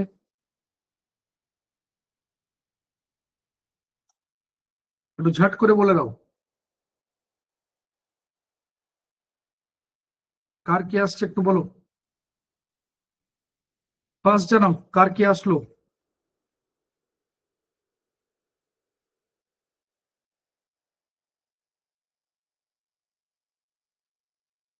ছয়। সব বি বলছে কেন? কেন 6? কোন লজিকে 6 পাচ্ছ বাবা, কোন লজিকে? একটা লজিক থাকবে তো, একটা কিছু এর মধ্যে সিরিজ দেখো, এটা কি কিভাবে রয়েছে দেখো। এটা এখান থেকে আমরা এখানে করছি, গুণ করছি ধরো 0.5, ভালো করে দেখো, তারপরে 1 গুণ করব, তারপরে ইনটু 1.5, তারপরে ইনটু 2, সিকোয়েন্স বোঝা যাচ্ছে? তারপরে ইনটু 2.5, তারপরে ইনটু 3, 0.5, মানে 0.5 করে বাড়ছে, 0.5, 1, 1.5, 2, 2.5, 3, 1 গুণ করবো, মানে অপশন সি হবে, 12 হবে আনসার, 12 হবে। হ্যাঁ, অপশন সি হবে, 12, 12।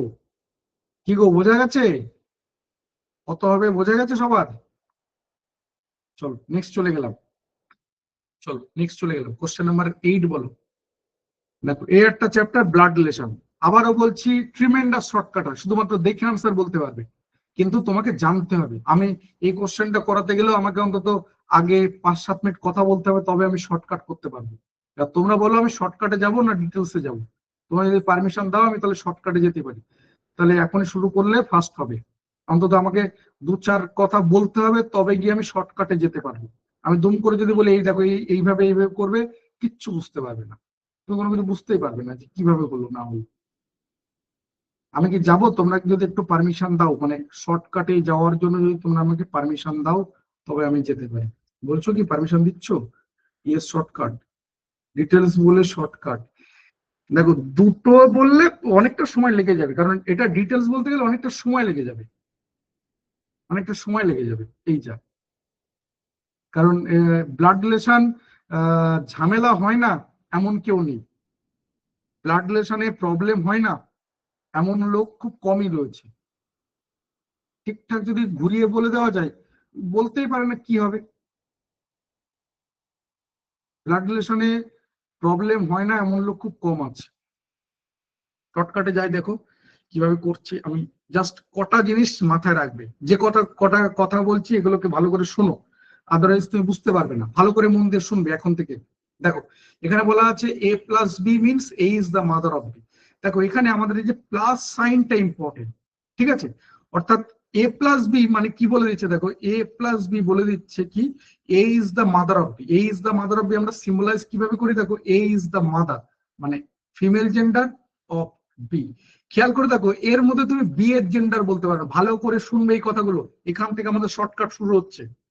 দেখ খেয়াল করে দেখো বি এর জেন্ডার তুমি বলতে পারছো না, বলতে পারবেও না, কোনোদিন বলতে পারবে না। তাহলে সবসময় যেন আমাদের যে এক্সপ্রেশন গুলো থাকবে না, তার দ্বিতীয় ব্যক্তির জেন্ডার বলতে পারবে না। তার মানে কি এক্সেপশন নেই? আছে। আমরা এখানে, আমি যদি বলি এখানে মাদার রয়েছে মানে আমি বি এর জেন্ডার বলতে পারবো না। এখানে কি রয়েছে গো ব্রাদার, তার মানে বি এর জেন্ডার বলতে পারবে না। এখানে কি রয়েছে গো ফাদার, তাহলে এখানেও তুমি বি এর জেন্ডার বলতে পারবে না। এখানে কি রয়েছে গো সিস্টার, তার মানে তুমি বি এর জেন্ডার বলতে পারবে না। তাহলে পারবো কোথায় বলতে, কোথায় পারবো? একমাত্র হাজব্যান্ড ওয়াইফ।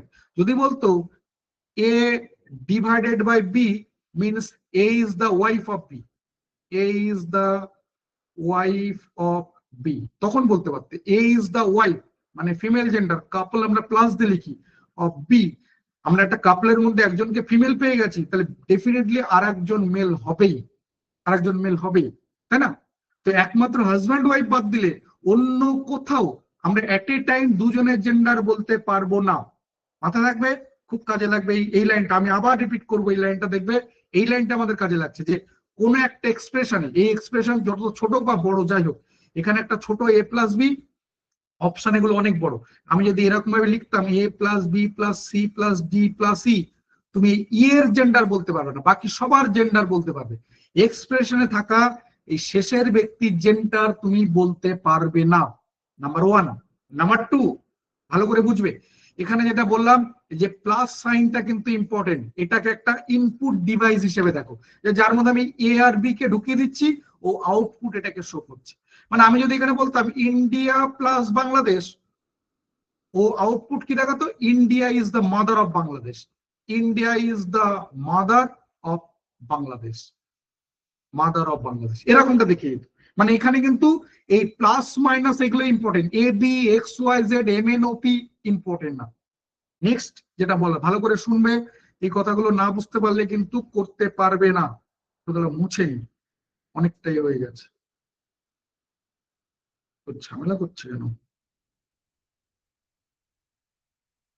কিসের প্রবলেম এত?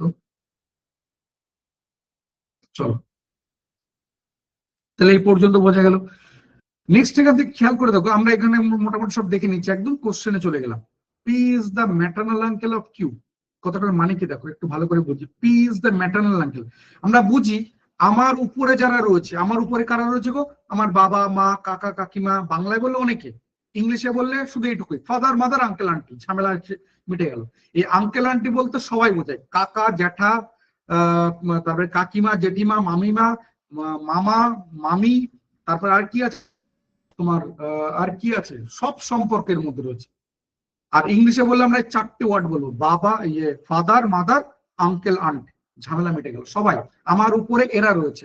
আমার দ্বিতীয় জেনারেশন উপরে কারা রয়েছে, তাদের আগে গ্র্যান্ড কথাটা রয়েছে।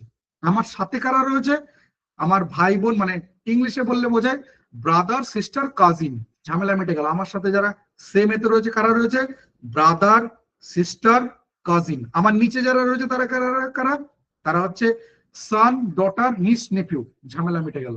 ইংলিশ বললে কম, বাংলায় বললে অনেক কিছু সম্পর্ক, আমাদের তো সম্পর্কের অভাব নেই, বাংলায় বললে অনেক কিছু। তো যাই হোক, যেটা বলছিলাম, তাহলে এখান থেকে দেখো P is the maternal uncle. এই ম্যাটার্নাল কথাটা কোন দিকের সম্পর্ক বোঝায় বলতে পারবে? একটু কমেন্ট বক্সে জানাতো। ম্যাটার্নাল সম্পর্কটা কোন দিকে সম্পর্ক বোঝায়? P is the maternal uncle, মানে পি কিন্তু মেল জেন্ডার অফ কিউ। আমাদেরকে এটাকে প্রমাণ করতে হবে, এটাকে প্রমাণ করতে হবে। কেউ কিছু বললে? ম্যাটার্নাল মানে হচ্ছে হ্যাঁ মাদার রিলেশনশিপ, একদম। আমাদের দু রকমের রিলেশনশিপ হয়, একটা হচ্ছে ফাদার আর একটা মাদার, এটা হচ্ছে মাদার সাইড রিলেশনশিপ। খেয়াল করে দেখো, এই মামা আমি কোথা থেকে পেলাম? পি মানে তো ম্যাটার্নাল, মানে তো মামা বোঝায়। মামা আমি কোথা থেকে পেলাম? মামা আমাকে কে বললো? আমার মা বলে দিয়েছে।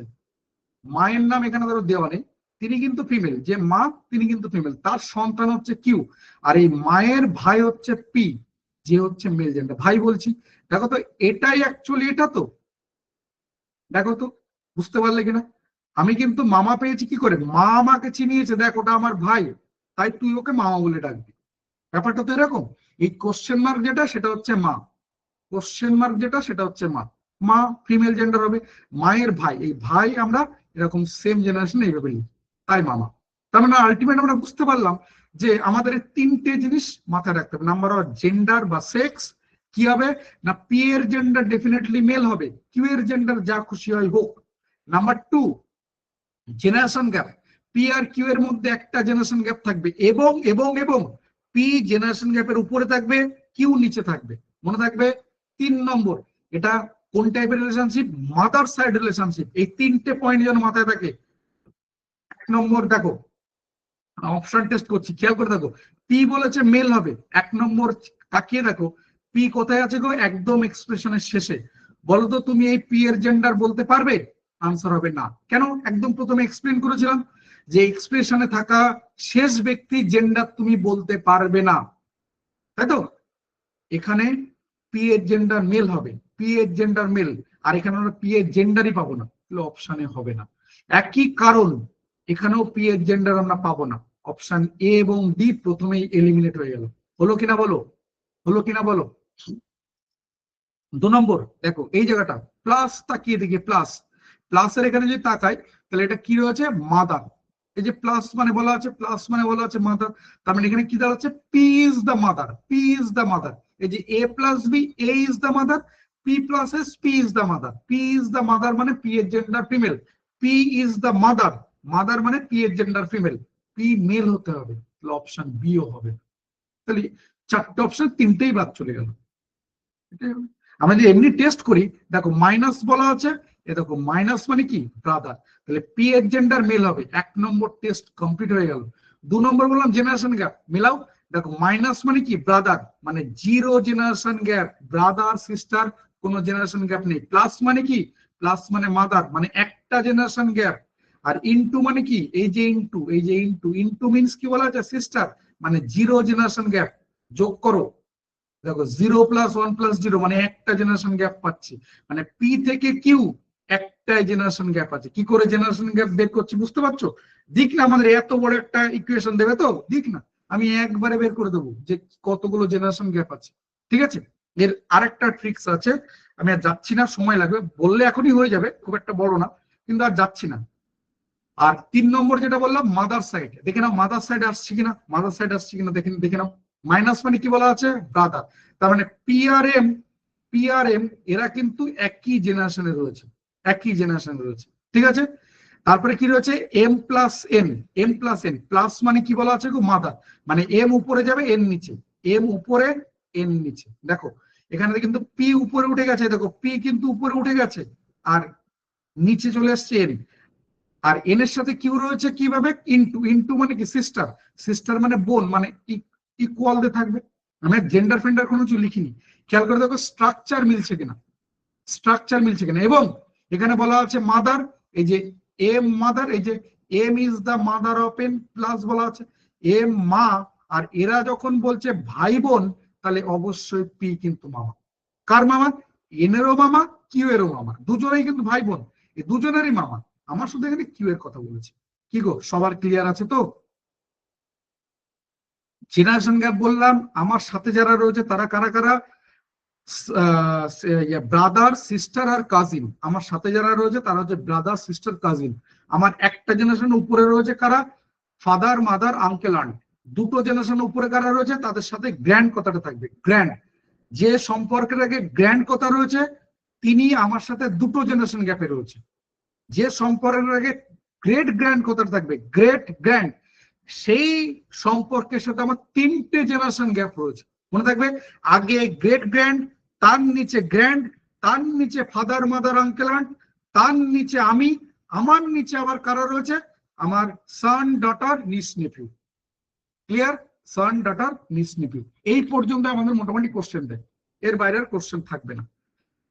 ঠিক আছে, মোটামুটি ক্লিয়ার তো? 7টা 20 হয়ে গেছে, আমি কি একটু অন্য পার্টে যাব? অনেকগুলো কোশ্চেন যদি রাখা রয়েছে, আমি পৌঁছাতে পারলাম না, তোমরা যদি একটু পারমিশন দাও। এই একটা রয়েছে, বলো ট্রাভেলার বাস ট্রেন কি হবে? ট্রাভেলার ট্রেন বাস কোন সম্পর্কটা হবে বলো তো একটু ফার্স্ট। কোনটা হবে? ট্রাভেলার ট্রেন বাস কোনটা হবে? ট্রাভেলার ট্রেন বাস কোনটা হবে? বলতে পারবে?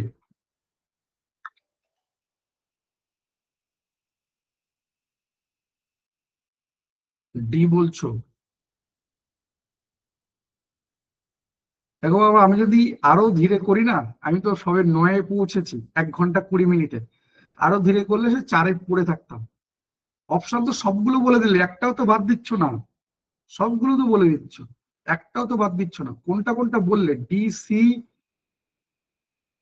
তারপরে আর কি বলছে? এ একজন বলেছো, বি আর কেউ বলোনি। বিটা বলে দাও তো, 16 কলা পূর্ণ হয়ে যায়, এই আর কি।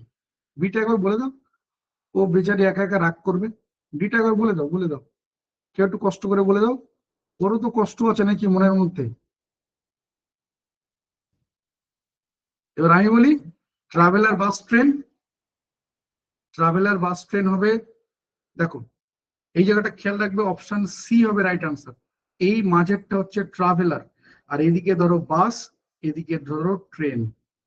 কারণ বাস ট্রেনের মধ্যে শুধু ট্রাভেলার যেটা রয়েছে, বা ট্রাভেলার যে শুধু বাস ট্রেনে যাচ্ছে তা না, বাস ট্রেন বাদে তো অন্যান্য ভেহিকেলও রয়েছে, সেখানেও তো যাচ্ছে, তাই না? আর ইয়ে, এই ব্যাপারগুলো কি বোঝা যাচ্ছে? এই ব্যাপারগুলো কি বোঝা যাচ্ছে? যে ট্রাভেলার বাস ট্রেন, ট্রাভেলার হচ্ছে মাঝখানে রয়েছে, আর বাস ট্রেন দুপাশে রয়েছে, বাস ট্রেন দুপাশে রয়েছে। নেক্সট বলবো, দেখি এই এই এই যে 4টে রয়েছে, এই 4টের মধ্যে কোনটা হবে আমাকে একটু বলো তো দেখি।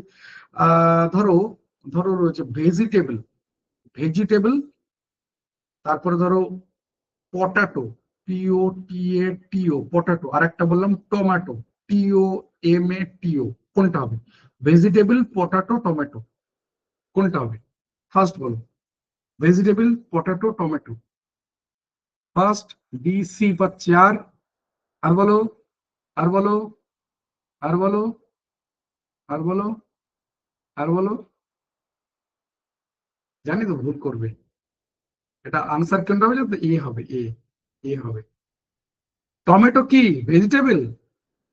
টমেটো কি ভেজিটেবলের দোকানে বিক্রি হয়? তাই ভেজিটেবল? টমেটো একটা ফ্রুটস, টমেটো ফল। শুনতে কেমন লাগছে না? ফলের দোকানে টমেটো বিক্রি হয় না? হ্যাঁ, টমেটো হচ্ছে ফ্রুটস, দেখ টমেটো আলাদা। ভেজিটেবলের মধ্যে পটেটো ঢুকে যাবে, অপশন এটাকে দেখো, ভেজিটেবলের মধ্যে ইয়ে টমেটো ঢুকে পটেটো ঢুকে যাচ্ছে, আর টমেটো আলাদা। মনে রাখবে, টমেটো কিন্তু ফ্রুটস। মনে রাখবে সবকিছু এরকম ব্যাপারগুলো। মাটির তলায় যে হচ্ছে সে মূল না, আর মাটির উপরে যে রয়েছে সবসময় সে কাণ্ড না। আমরা যে সুইট পটেটো, আদা বা জিঞ্জার যেটাকে বলা হয়, অনিয়ন বা পেঁয়াজ, গার্লিক বা রসুন, এদের মধ্যে কিছু আছে মূল, কিছু আছে কাণ্ড। আদা কি? মৃদগত কাণ্ড। আদা মাটির নিচে হয়, তারপরেও ওটা কাণ্ড। বোঝাতে পারলাম? এই ব্যাপারগুলো কিন্তু ভীষণ ভাইটাল জিনিস। হ্যাঁ, স্টেম, একদম। এই ব্যাপারগুলো কিন্তু খুব ভাইটাল জিনিস, মানে এরকম টাইপের প্রচুর এক্সাম্পল আছে। আমি যদি বলি যে vehicle, VEHICLE, vehicle, bus train, কোনটা হবে? বাস ট্রেন, কোনটা হবে? ভেহিকেল, বাস ট্রেন, কোনটা হবে? দেখি ফার্স্ট বলো, এর মধ্যে কোনটা হবে? ABCDর মধ্যে বলো, ফার্স্ট বলো, vehicle, bus train, vehicle, bus train, বলো। ভেহিকেল, বাস ট্রেন, কোনটা হবে? এ হবে, এখানেও কিন্তু এ হবে। তোমাকে এমন ভাবে ইনসিস্ট করবে যে তুমি ভুল আনসার দেবে। মনে রেখো, ট্রেন, ট্রেন যেটা রয়েছে না, সেটা কিন্তু এ নয়। একটা মিনিট ধরো তো।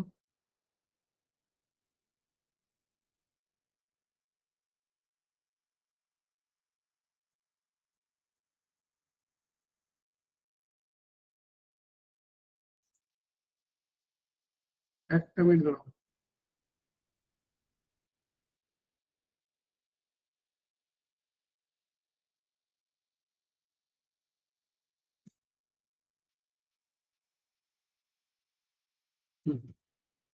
চলো, কেন বলছি, আহ যারা ভেহিকেল যাদেরকে আমরা বলি না, যানবাহন যেটাকে বলি, যারা রাস্তায় চলে, ট্রেন ভেহিকেল নয়, ট্রেন হচ্ছে লোকোমোটিভ, যারা ট্র্যাকে চলে তাদেরকে লোকোমোটিভ বলে, যারা ট্র্যাকে চলে তাদেরকে লোকোমোটিভ বলে। ভেহিকেল, ট্রেন কিন্তু ভেহিকেল নয়, ঠিক আছে? এরকম প্রচুর কিছু রয়েছে, প্রচুর কিছু রয়েছে। মানে যারা ট্রেন চালায় তাদেরকে কি বলে, লোকো মোটিভ, মানে যেগুলো চালায় তাদেরকে বলে কি লোকো পাইলট। এগুলোতেও কোশ্চেন করে, মানে এমন ভাবে করবে যে তুমি ভুল করবেই, এরকম একটা ব্যাপার। যাই হোক, আমি কি একটু নতুন ব্যাচ সম্পর্কে বলবো, একটা দুটো কথা বলবো? তোমরা যদি একটু পারমিশন দাও তাহলে আমি একটা দুটো কথা বলতে পারি নতুন ব্যাচ সম্পর্কে। অনেকটা সময় হয়ে গেল, আমাকে একটু যদি টাইম দাও তাহলে আমি নতুন ব্যাচ সম্পর্কে দু একটা কথা বলতে পারি। তোমরা কি বলছো, পারমিশন দিচ্ছ? আমি নতুন ব্যাচ সম্পর্কে দু চারটে কথা বলি। ঠিক আছে, ঠিক আছে, ধরো।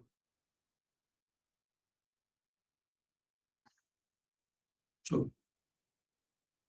যেটা বলার, দেখো, টার্গেট ইএমআরএস টিচিং এবং নন টিচিং দুটোর জন্য, টিচিং এবং নন টিচিং এই দুটোর জন্য, ঠিক আছে? মনে রাখবে ইএমআরএস এর জন্য। এছাড়া অন্যান্য যে পরীক্ষাগুলো আমি দেখিয়ে দিচ্ছি, কি কি পরীক্ষা দেখিয়ে দিচ্ছি। সান্ধ্যকালীন মানে ইভিনিং টাইমে ক্লাস থাকবে, সন্ধ্যে 7টা এবং রাত 9টা, এই দুটো স্লটে ক্লাস হবে। মানে 7টা থেকে একটা স্লট, সেটা হবে 8:30 পর্যন্ত, এই একটা স্লট। আর দ্বিতীয় একটা স্লট বললাম 9টা থেকে, যেটা চলবে 10:30 পর্যন্ত। এই দুটো স্লটে মূলত আমাদের ক্লাস হবে, অন্য কোথাও কিন্তু ক্লাস হবে না, ঠিক আছে? অনলাইন লাইভ ক্লাস হবে, প্রত্যেকটা ক্লাসই লাইভ হবে, অর্থাৎ লাইভ ক্লাস সরাসরি ইন্টারাক্ট করতে পারবে। এখনো পর্যন্ত মাইক্রোফোন বন্ধ, কিন্তু এর পরবর্তীতে মাইক্রোফোন বন্ধ থাকবে না, খোলা থাকবে মাইক্রোফোন, তুমি চাইলে যে কোনো সময় কথা বলতে পারবে। আর ক্লাসগুলো গুগল মিটে যেমন হচ্ছে সেরকম হবে, সপ্তাহে 11 থেকে 13টা ক্লাস থাকবে, মানে চাপ থাকবে কিন্তু। 7 দিনে 11 থেকে 13টা ক্লাস বা 12-13টা ক্লাস, নো ডাউট কিন্তু চাপ থাকবে, যেহেতু হাতের সময় খুব কম, তাই এই জায়গাটা কিন্তু আমাদেরকে করতে হচ্ছে।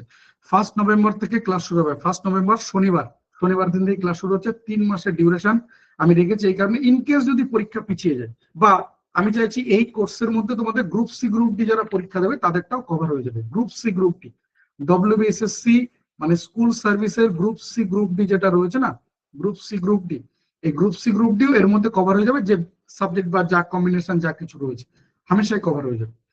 তো সেই জন্য আমি 3 মাস রেখেছি, কারণ জানুয়ারিতে বলা রয়েছে এই পরীক্ষাটা হবে। নেক্সট বলা রয়েছে ডাউট ক্লিয়ারিং ক্লাস থাকবে, এটা প্রত্যেক 2, 3 বা 4টে চ্যাপ্টারের পর ডাউট ক্লিয়ারিং আসবে। এটা ডিপেন্ড করছে চ্যাপ্টারের সাইজ কেমন। One to one live interaction সবার জন্য না, এটা মূলত তাদের জন্য যে তুমি অ্যাডমিশন নিয়েছো কিন্তু কোনো প্রোগ্রেস বুঝতে পারছি না, অ্যাডমিশন নিয়েছো রেগুলার ক্লাস করছো না, বা মক টেস্টে সেইভাবে কোনো ভালো পারফরমেন্স বুঝতে পারছি না। তবে যেটা আগেই বললাম যে লাইভ ক্লাসে সরাসরি স্যার বা ম্যাডামকে প্রশ্ন করতে পারবে, অর্থাৎ এখন থেকে টু ওয়ে কমিউনিকেশনের সুযোগ থাকবে। আজ পর্যন্তই যা কিছু হলো, আজকের পর থেকে যা ক্লাস হবে সব ক্ষেত্রে টু ওয়ে কমিউনিকেশনের সুযোগ থাকবে। নেক্সট যেটা বলা, প্রত্যেকটা লাইভ ক্লাসের রেকর্ডিং ভিডিও থাকবে, সাথে এফেক্টিভ পিডিএফ স্টাডি মেটেরিয়াল। এটা আন্ডারলাইন করে বলে দেওয়া আছে, রেকর্ডিং ক্লাস পিডিএফ নোটস এর জন্য কোনো শর্ত থাকবে না, তুমি যখন খুশি যতবার খুশি যেভাবে খুশি ব্যবহার করতে পারবে, নো সিক্রেট কোড। আজকে পর্যন্ত সিক্রেট কোড রয়েছে, আজকের পর থেকে আর সিক্রেট কোড বলে কোনো কিছু থাকবে না। তুমি ইনকেস যদি কোনো কারণে ক্লাস নাও করতে পারো, তার রেকর্ডিং বা পিডিএফ নোটস তুমি পেয়ে যাবে, কোনো কিছু অসুবিধা হবে না। নেক্সট যেটা বলার, প্রত্যেকটা সাবজেক্ট তার ইউনিট তার সাব ইউনিট তার চ্যাপ্টার অতি ডিটেলসে ধৈর্যের সাথে ধীরে ধীরে ধরে ধরে একদম বেসিক থেকে জিরো থেকে ক্লাস করানো হবে, ঠিক আছে? সম্পূর্ণ বাংলা ভাষায় আলাদা আলাদা, আবারও বলছি আলাদা আলাদা বাংলা এক্সপার্ট ফ্যাকাল্টি দিয়ে ক্লাস করানো হবে। প্রত্যেকটা সাবজেক্টের জন্য আলাদা আলাদা বাঙালি এক্সপার্ট ফ্যাকাল্টি থাকবে। আবারও বলছি, কোনো একজন ফ্যাকাল্টি একাধিক সাবজেক্ট পড়াবেন না, সম্পূর্ণ সিলেবাস অতি দায়িত্ব সহকারে শেষ করা। প্রত্যেকটা সাবজেক্টকে অত্যাধিক গুরুত্ব দেওয়া হবে এই কোর্সের মধ্যে। কি কি সাবজেক্ট রয়েছে বলে দিচ্ছি, হিন্দি বাংলা ইংলিশ তিনটে রয়েছে, টিচিং নন টিচিং দুটো জায়গাতে কাজে লাগে। পিজিটি টিজিটির জন্য বাংলা ইংলিশ হিন্দি এই তিনটেই কাজে রয়েছে। অঙ্ক নন টিচিং দের জন্য মূলত, টিচিং অ্যাপটিটিউড টিচিং দের জন্য, রিসার্চ রিজনিং সবার জন্য, কম্পিউটার বা আইসিটি সবার জন্যই রয়েছে, teaching non teaching both. Pedagogy NEP 2020 teaching দের জন্য, জেনারেল অ্যাওয়ারনেস সবার জন্য। জেনারেল অ্যাওয়ারনেস এর মধ্যে কোন কোন সাবজেক্ট থাকবে এখানে স্পষ্ট দেওয়া আছে, ঠিক আছে? এই সমস্ত কিছু এই কোর্সের মধ্যে ইনক্লুড থাকবে। বুঝতে পারলাম? বোথ ল্যাঙ্গুয়েজ, বাংলা এবং ইংলিশ দুটো ভাষাতে পিডিএফ নোট শেয়ার করা হবে। আবারও বলছি, বাংলা ইংলিশ দুটো ভাষাতে পিডিএফ নোট শেয়ার করা হবে। আলাদা আলাদা বাঙালি এক্সপার্ট ফ্যাকাল্টি দিয়ে ক্লাস করানো হবে, সম্পূর্ণ সিলেবাস যদি দায়িত্ব সহকারে শেষ করা হবে। 7 নম্বর, আনলিমিটেড মক টেস্টের সুবিধা থাকবে। আনলিমিটেড মানে uncountable number of mock test. আবারও বলছি, এত মক টেস্ট থাকবে যে দিয়ে শেষ করতে পারবে না। সাথে monthly mock test, surprise mock test, এগুলো থাকবে। আর প্রত্যেক সপ্তাহে একটা করে তোমার প্রিভিয়াস ইয়ার কোশ্চেন বা সম্ভাব্য কোশ্চেন উপর প্র্যাকটিস ক্লাস দেবে। এটা প্রত্যেক সপ্তাহ, মানে তুমি ধরো শনিবার থেকে ক্লাস শুরু হচ্ছে, তো তুমি দেখবে এক সপ্তাহের মধ্যে একটা প্র্যাকটিস ক্লাস চলে এসছে। ন্যাচারালি প্র্যাকটিস ক্লাস গুলো শনিবার রবিবার করে হয়। তো ধরো তোমাদের শনিবার করে ক্লাস শুরু হচ্ছে, কারণ 1 তারিখ পড়ছে শনিবার, দেখবে পরের শনিবার রবিবারের মধ্যে দেখবে প্র্যাকটিস ক্লাস চলে এসছে। এবং প্রত্যেক সপ্তাহে একটা করে প্র্যাকটিস ক্লাস থাকবে সাবজেক্ট ওয়াইজ। খিচুড়ি বলে কোনো কিছু হবে না যে একটুখানি বাংলা একটুখানি ইংলিশ, এরকম না। যেদিন হিন্দি হচ্ছে তো পুরোটাই হিন্দি, মানে আমি প্র্যাকটিস ক্লাসের কথা বলছি। রেগুলার ক্লাস তো সাবজেক্ট ওয়াইজ ক্লাস হচ্ছে, যে এই 1.5 ঘন্টা এটা রুটিন থাকবে রেগুলার ক্লাসে, যে আজকে হিন্দি ক্লাস হচ্ছে তো পুরো 1.5 ঘন্টা ক্লাসে হিন্দি, কালকে তোমার রিজনিং হচ্ছে তো পুরো ক্লাসটাই রিজনিং, এরকম। প্র্যাকটিস ক্লাসও সাবজেক্ট ওয়াইজই আসবে, কিন্তু প্র্যাকটিস ক্লাস রুটিনে আসে না, যে এই সপ্তাহে হিন্দি হলো তো পরের সপ্তাহে ইংলিশ, তারপরের সপ্তাহে রিজনিং, এরকম। সপ্তাহে একটা করে প্র্যাকটিস ক্লাস থাকবে আলাদা করে। যে নেক্সট যেটা বলার, কোর্সের ডিউরেশন 3 মাসের হলেও রেকর্ডিং ক্লাস পিডিএফ নোটস এর ক্ষেত্রে লাইফ টাইম অ্যাক্সেস পাবে, লাইফ টাইম অ্যাক্সেস থাকবে।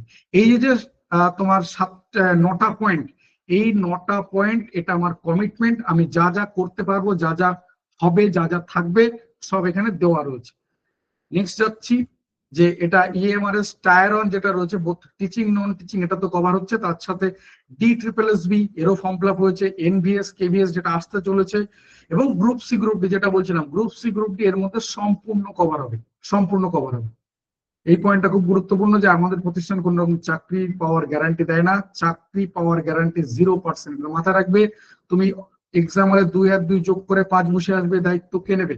যেদিন পরীক্ষা দেবে সেদিনকার ভাগ্যটাও তোমার, আমার নয়। তা আমি দায়িত্ব বাবা নিতে পারবো না।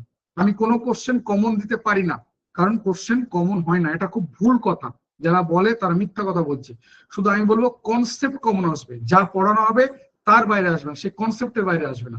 শুধু আবার বলবো, শর্ত একটাই, তোমার মন মানসিকতার পরিবর্তন করতে হবে। যারা প্রথম দিনে ক্লাস করেছিল তারা বুঝতে পারবে যে তোমার ইয়েস নো এর ডেফিনেশন পাল্টাতে হবে, তোমার কম্প্রোমাইজ স্যাক্রিফাইসের ডেফিনেশন পাল্টাতে হবে। আমি বলবো সাকুল্যে মনে হয় 45-50 দিন রয়েছে, তোমার এই পুরো দিনটা আমাকে দিয়ে দাও, এই পুরো 45-50 দিন আমাকে দিয়ে দাও, দেখো আমি কি করতে পারি। আবারও বলছি, যদি পুরোটা তুমি দিয়ে দাও, আমি তোমাকে একটা জায়গায় পৌঁছে দেবো, কথা দিচ্ছি। আমি তোমাকে একটা জায়গায় পৌঁছে দেবো, কথা দিচ্ছি। কিন্তু আমি গ্যারান্টি দিচ্ছি না এই কারণে, যে পরীক্ষার হলে তুমি একটা জানা কোশ্চেন ভুল করে আসতে হয়তো, সেটা দায়িত্ব কে নেবে? কিন্তু আমি আবারও বলছি, একটা জায়গায় পৌঁছে দেবো, এই কথা আমি তোমাকে দিচ্ছি, যদি তোমার পুরোটা আমাকে উজাড় করে দাও। নেক্সট যেটা বলার, যে 1 নভেম্বর যেটা বললাম আগে, 1 নভেম্বর থেকে ক্লাস শুরু হবে, যেটা একটু আগে বললাম, যে তুমি যদি কথা দাও যে তোমার সবটুকু উজাড় করে দেবে, আমি কথা দিচ্ছি আমি তোমাকে সাফল্যের স্বাদ পাইয়েছি। যেটা যদি তোমার সফলতার দরজা হয়, আমি তোমাকে এই পর্যন্ত পৌঁছে দেবো। এই দরজা খুলে ভেতরে ঢোকার দায়িত্ব তোমার। টোটাল 30 জন থাকবে ব্যাচে, তার বেশি একজনও না, যারা ইএমআরএস এই পরীক্ষা কোয়ালিফাই করার জন্য দৃঢ় প্রতিজ্ঞ।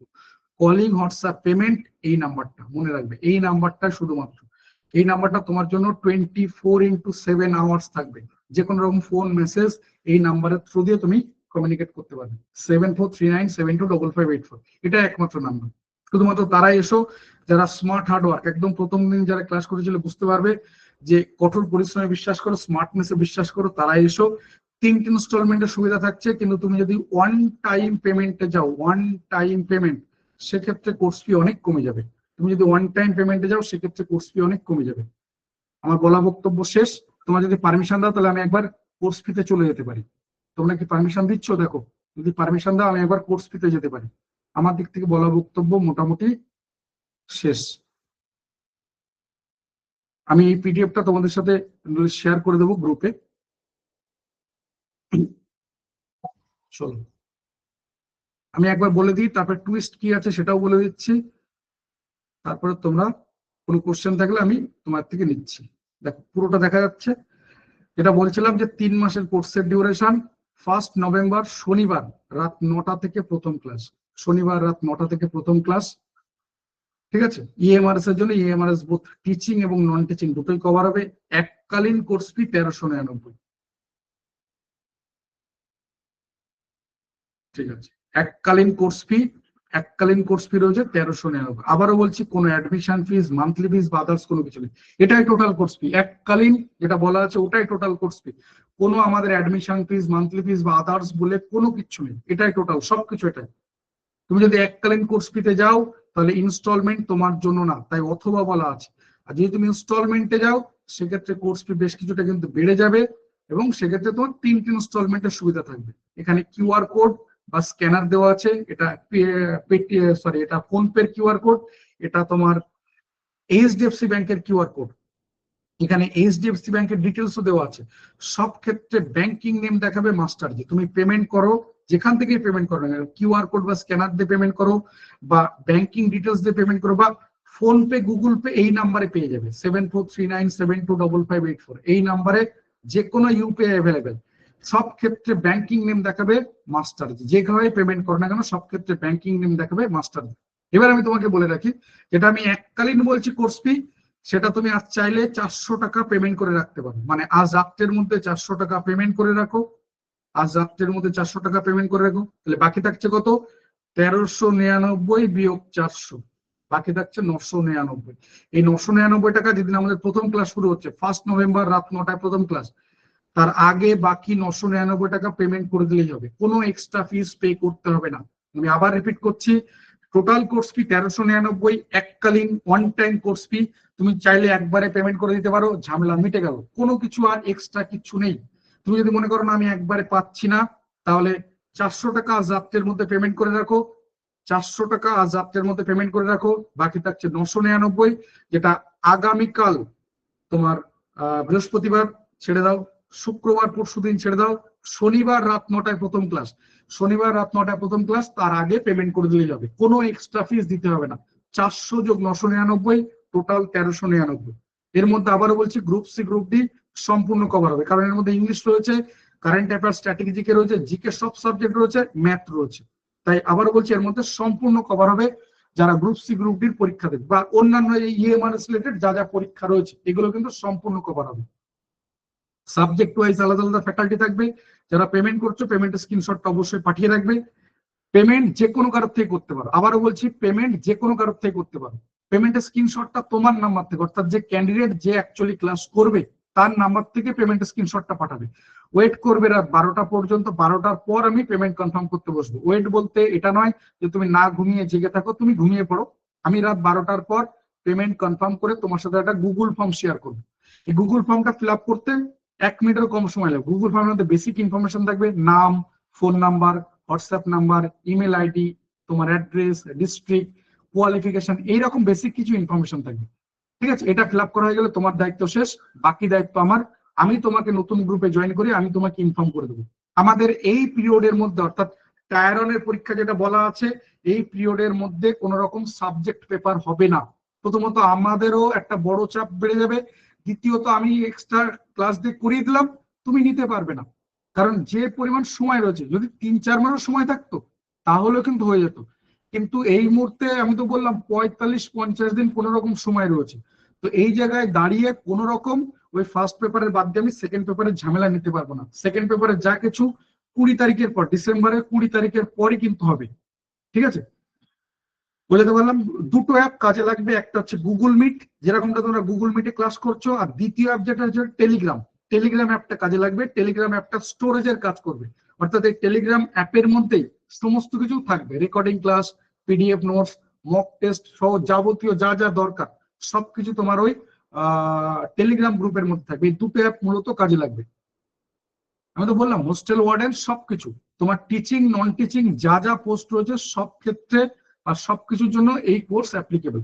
অর্থাৎ এটা টায়ার অন বা প্রিলিমিনারি যাই বলো না কেন সেটার জন্য শুধুমাত্র। সিটেট এর মধ্যে কভার হচ্ছে না বাবা, কারণ সিটেট এর মধ্যে পেডাগজি রয়েছে, সিডিপি যেটা রয়েছে না, সেগুলো তো নেই এর মধ্যে, সেগুলো কভার হচ্ছে না। কারণ ইংলিশ যদি দেখো ইংলিশের পেডাগজি রয়েছে, বাংলা যদি দেখো বাংলার পেডাগজি রয়েছে, তো সেগুলো তো এর মধ্যে নেই।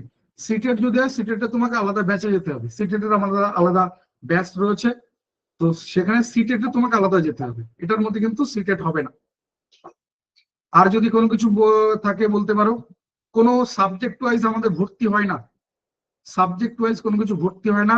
আমি বলবো যদি কোর্স ফি বেশি হয়ে যায় সিম্পলি ইগনোর করে যাবে। প্রচুর পড়ানোর বহু মহামানব রয়েছে, আমি দেখেছি যারা মন্ত্র জানে, যাদের কাছে যেতে পারো, আমার কোনো অসুবিধা নেই। আমার দিক থেকে কাউকে ফোন মেসেজ পর্যন্ত করা হয় না। ঠিক আছে, সিটেট বা অন্য কিছুর জন্য আমাকে ফোন মেসেজ করে নিও। মানে এই মুহূর্তে আমি 8টার সময় ক্লাস রয়েছে, আমাকে 8:30টার পর একবার ফোন করলে আমাকে পেতে পারো। এই নাম্বারেও ফোন করতে করে নিতে পারো, কোনো অসুবিধা নেই। যে নাম্বারটা এখানে দেওয়া রয়েছে এই নাম্বারে আমাকে ফোন মেসেজ করে নিতে পারো, কোনো অসুবিধা নেই। আমি অন্য পরীক্ষা নিয়ে কোনো কিছু আর এখানে বলছি না, শুধু এই পরীক্ষাটা নিয়েই থাকছি, যেটা ইএমআরএস, যেটা আমাদের এখানকার টার্গেট হিসেবে রয়েছে। ঠিক আছে, আমি এখানে দিয়ে দিচ্ছি এই নাম্বারটা, সবকিছু রয়েছে, তোমার কলিং, হোয়াটসঅ্যাপ, পেমেন্ট সবকিছু এই নাম্বার। আমি সিটেট নিয়ে কোনো কিছু এখানে বলবো না, বললাম তো সিটেট নিয়ে আমি কোনো কথাই বলবো না। এবার এর পরবর্তী যা কোশ্চেন আসবে ইগনোর করে যাবো। যদি আর কোনো কোশ্চেন থাকে বলতে পারো। যারা পেমেন্ট করছো পেমেন্ট স্ক্রিনশটটা অবশ্যই পাঠিয়ে রাখবে। যারা পেমেন্ট করছো, পেমেন্ট যে কোনো কারোর থেকে করতে পারো, তোমার বাবা বা দাদা থেকে ধরো পেমেন্ট করছো, তোমার বাবা বা দাদাকে বলো যে তোমাকে স্ক্রিনশটটা পাঠাতে। দেন তুমি, অর্থাৎ যে ক্যান্ডিডেট যে ক্লাস করবে, সে বা তার হোয়াটসঅ্যাপ নাম্বার থেকে পেমেন্ট স্ক্রিনশটটা পাঠাবে। কারণ তুমি প্রথম দিন থেকে তাহলে সমস্ত কিছুর অ্যাক্সেস একবারে পেয়ে যাবে, সবকিছুর অ্যাক্সেস একবারে পেয়ে যাবে। বুঝাতে পারলাম? আর আবারও বলছি যে এর মধ্যে কিন্তু সমস্ত সাবজেক্টে ক্লাস থাকবে, সাবজেক্ট ওয়াইজ আলাদা আলাদা ফ্যাকাল্টি থাকবে, মানে কোনো একজন ফ্যাকাল্টি একাধিক সাবজেক্ট পড়াবেন না। এই যা কিছু বললাম এরকমই হবে, মানে এর বাইরে আমি কিছু চেঞ্জ করতে পারবো না। ক্লাস টাইম 7টা আর 9টা, 7টা থেকে 8:30, আর একটা টাইম হচ্ছে রাত 9টা থেকে 10:30। এই দুটো স্লটেই মূলত ক্লাস হবে। এই সন্ধ্যে 6টা বা এরকম টাইপের কোনো ক্লাস হবে না। এই দুটো টাইমে ক্লাস হবে, সন্ধ্যে 7টা আর রাত 9টা, 1.5 ঘন্টা করে ক্লাসের ডিউরেশন। আমি এই ব্যাপারে আর কোনো কিছু চেঞ্জ করতে পারবো না। আমি আবারও বলছি, এই যা যা উপরে বলেছি, এই পিডিএফ এর মধ্যে যা যা বলেছি এইগুলো, ঠিক আছে। আর যদি কারো কোনো কোশ্চেন থেকে বলতে পারো। যারা পেমেন্ট করছো পেমেন্ট স্ক্রিনশটটা অবশ্যই পাঠিয়ে রেখে দিও।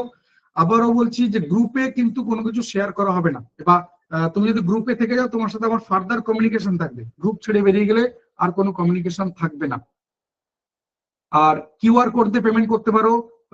নাম্বার যেটা বললাম, এখানে 4টে জায়গায় নাম্বার দেওয়া রয়েছে, সব একটাই নাম্বার, বা আমি এখানে যে হোয়াটসঅ্যাপ এখানে কমেন্ট বক্সে নাম্বারটা দিয়ে দিচ্ছি, দেখো এই একটাই নাম্বার, 7439725584। এখানেও রয়েছে 7439725584, দু জায়গায় রয়েছে, এখানেও রয়েছে 7439725584। 3 নম্বর জায়গা এখানেও রয়েছে 7439725584, 4 নম্বর জায়গা। সব জায়গাতে একটাই নাম্বার, এই নাম্বারটাই, এই নাম্বারে পেমেন্ট, এই নাম্বার হোয়াটসঅ্যাপ, এই নাম্বারে কলিং। আর পেমেন্ট করার সময় ব্যাংকিং নেম দেখাবে মাস্টারজি, যখন পেমেন্ট করবে যেখান থেকে পেমেন্ট করবে না কেন, তুমি যে কোনো কিউআর কোড দিয়ে পেমেন্ট করতে পারো, তাও দেখাবে ব্যাংকিং নেম মাস্টারজি। পেমেন্ট করে পেমেন্ট স্ক্রিনশট পাঠিয়ে রেখে দেবে। রাত 12টার পর আমি পেমেন্ট কনফার্ম করে তোমার সাথে একটা গুগল ফর্ম শেয়ার করবো। ঠিক আছে, রাত 12টার পর, কেন না এই যা কিছু প্রসেস, এই যা কিছু রাত 12টা পর্যন্ত বৈধ থাকছে।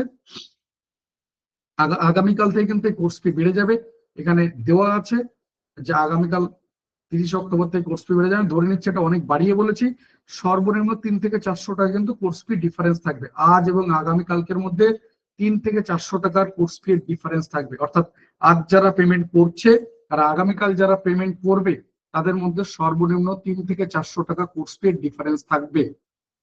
আর যদি কারো কোনো কোশ্চেন থাকে বলতে পারো। পেমেন্ট যারা করছো পেমেন্ট স্ক্রিনশটটা অবশ্যই পাঠিয়ে রেখে দেবে।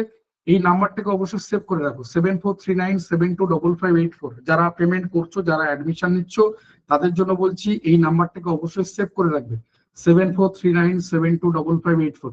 এই নাম্বারটাকে অবশ্যই সেভ করে রাখবে। রাত 12টার পরে আমি পেমেন্ট কনফার্ম করে তোমার সাথে একটা গুগল ফর্ম শেয়ার করে দেবো। এই গুগল ফর্মটা ফিল আপ করার দায়িত্ব তোমার। গুগল ফর্মের মধ্যে বেসিক ইনফরমেশন থাকবে, নাম, phone number, WhatsApp number, email ID, address, তোমার ডিস্ট্রিক্ট, কোয়ালিফিকেশন, এগুলো। কোন রকম কন্ট্রোভার্সি টপিক থাকবে না, তোমার জেন্ডার কি, তোমার ধর্ম কি, এগুলো থাকবে না। গুগল ফর্মটা ফিল আপ করা হয়ে গেলে তোমার দায়িত্ব শেষ। শনিবার রাত 9টায় প্রথম ক্লাস, শুক্রবার মাঝরাত থেকে নতুন গ্রুপে জয়েনিং শুরু হবে। মনে রাখবে এই কথাগুলো, শুক্রবার অর্থাৎ 31 অক্টোবর মাঝরাত থেকে নতুন গ্রুপে জয়েনিং শুরু হবে। ঠিক আছে, নেক্সট 1 নভেম্বর শনিবার বিকেলের মধ্যে নতুন গ্রুপে জয়েনিং শেষ হয়ে যাবে, নতুন গ্রুপে জয়েনিং কমপ্লিট হয়ে যাবে। 1 নভেম্বর শনিবার রাত 9টায় প্রথম ক্লাস। 1 নভেম্বর শনিবার রাত 9টায় প্রথম ক্লাস। এবং আবার বলছি এই ব্যাচে একটু ক্লাসের চাপ থাকবে, যেহেতু আমাদের এতগুলো সাবজেক্ট এত কম সময়ের মধ্যে কভার করতে হবে। সেক্ষেত্রে তুমি যদি একটু অ্যাক্টিভ থাকবে, একটু যদি অ্যাক্টিভ হও, তাহলে এখান থেকে তুমি ডেফিনেটলি বেনিফিটেড হবে, এটুকু আমার বিশ্বাস। আবারও বলছি সাবজেক্ট ওয়াইজ আলাদা আলাদা ফ্যাকাল্টি থাকবে। পিডিএফ নোটস বাংলা ইংলিশ দুটো ভাষাতে থাকবে। পিডিএফ নোটস ডাউনলোড করতে পারবে, পিডিএফ নোটস প্রিন্ট আউট বের করতে পারবে।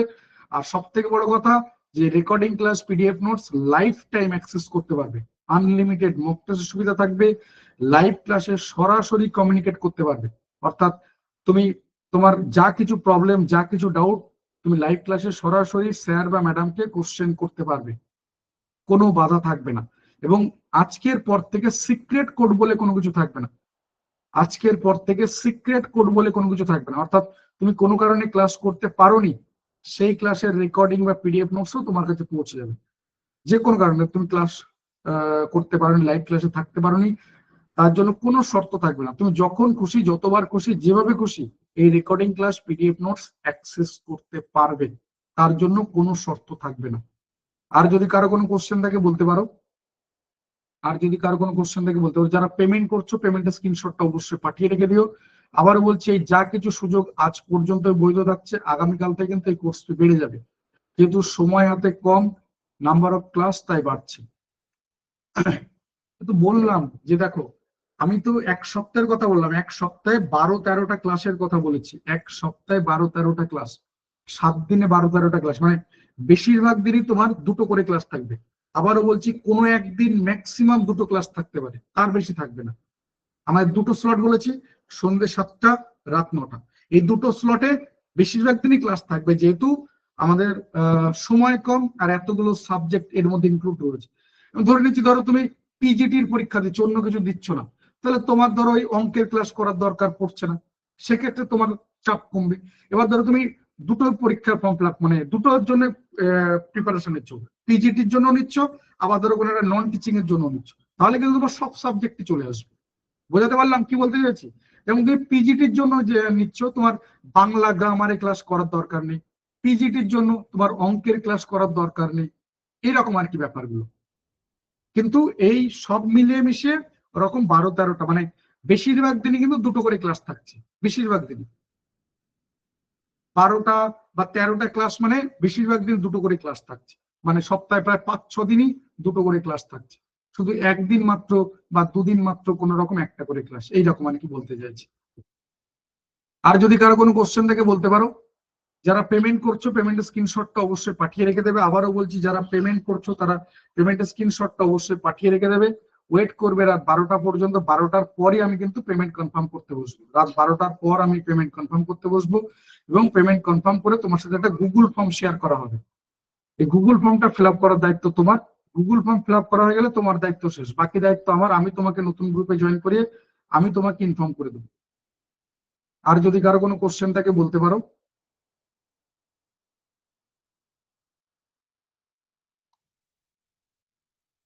আর যদি কারো কোনো কোশ্চেন থাকে বলতে পারো। যারা পেমেন্ট করছো পেমেন্ট স্ক্রিনশটটা অবশ্যই পাঠিয়ে রেখে দেবে। পেমেন্ট যে কোনো কারোর থেকে করতে পারো, পেমেন্ট যে কোনো কারোর থেকে করতে পারো। যারা একবারে 1399 টাকা পেমেন্ট করে দিচ্ছ, ঝামেলা মিটে গেছে, আর কোনো কিছু থাকছে না। যারা একবারে 1399 টাকা পেমেন্ট করে দিচ্ছ, ঝামেলা মিটে গেছে। যদি একবারে না পারো, তাহলে বলবো আজ রাত্রের মধ্যে 400 টাকা পেমেন্ট করে রাখো। বাকি 999 টাকার জন্য তোমার কাছে 3 দিনেরও বেশি সময় থাকছে। এখন আমরা ধরো মোটামুটি 8টার সময় কথা বলছি, আজ থেকে 3 দিন পর রাত 9টায় প্রথম ক্লাস, মানে পুরোপুরি 3 দিন তোমার কাছে পুরোপুরি তোমার হাতে সময় থাকছে। তো দেখে নাও ব্যাপারটা, যার মনে হচ্ছে দরকার রয়েছে, প্রিপারেশন দরকার রয়েছে, আহ, যেরকম যা কমিটমেন্ট করছি ঠিক সেরকম হবে। আমি এই পিডিএফ এবং কিউআর কোড আমি গ্রুপে শেয়ার করে দিচ্ছি, যাদের দরকার রয়েছে একবার দেখে নিও। আবারও বলছি আজ রাত পর্যন্ত 1399, আগামীকাল থেকে কোর্সটি কিন্তু বেড়ে যাবে। অর্থাৎ আজ যারা পেমেন্ট করছে আর আগামীকাল যারা পেমেন্ট করবে তাদের মধ্যে কোর্স ফি ডিফারেন্স থাকবে। আজ যারা পেমেন্ট করছে আর আগামীকাল যারা পেমেন্ট করবে তাদের মধ্যে কোর্স ফি ডিফারেন্স থাকবে। আমি সিক্রেট কোডে চলে যাচ্ছি, জানিয়ে রাখি, যারা পেমেন্ট করছো বা করবে বা করেছো তাদের সিক্রেট কোড না পাঠালেও চলবে। এই যে বললাম তোমাকে নতুন গ্রুপে জয়েন করানো হবে, এই নতুন গ্রুপের মধ্যে সমস্ত কিছু স্টোর করা থাকবে। অর্থাৎ তোমার জয়েন করানোর আগে সবকিছু স্টোর করা থাকবে। তুমি ঢুকেই এই সমস্ত মেসেজ, মক টেস্টের লিঙ্ক বা যা কিছু সবকিছু তুমি একবার অ্যাক্সেস করতে পারবে তোমার ইচ্ছা মতো, কোনো রকম বাধা ছাড়াই তুমি অ্যাক্সেস করতে পারবে। চাইলে তুমি পাঠাতে পারো, আমি বারণ করবো না, কিন্তু আমি বলবো তোমার সিক্রেট কোড না পাঠালেও চলবে। কাদের বললাম? যারা পেমেন্ট করেছো তাদের সিক্রেট কোড না পাঠালেও চলবে। কারণ তুমি পেমেন্ট করছো মানে তোমার যত্ন খাতির আমার কাছে অন্যরকম। শুধুমাত্র টাইপ করে পাঠাবে, কোন রকম স্ক্রিনশট বা ছবি তুলে পাঠাবে না, শুধুমাত্র হোয়াটসঅ্যাপ করবে, নিচে যে মোবাইল নাম্বার দেওয়া রয়েছে অন্য না জায়গায় পাঠালে তোমার কাছে যাবে না। আর এটার সাথে তুমি রেকর্ডিং প্লাস পিডিএফ, এই দুটোই, রেকর্ডিং প্লাস পিডিএফ একসঙ্গে এক জায়গায় পেয়ে যাবে।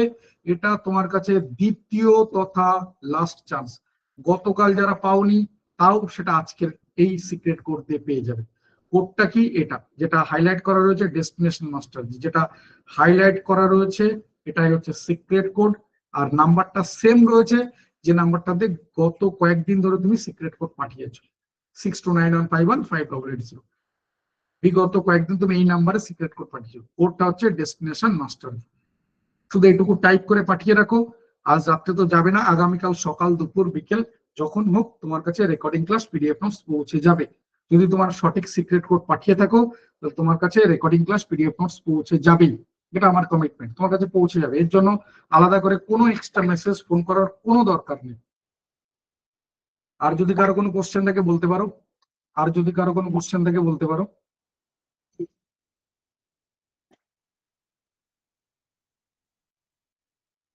আর যদি কারো কোনো কোশ্চেন থাকে বলতে পারো।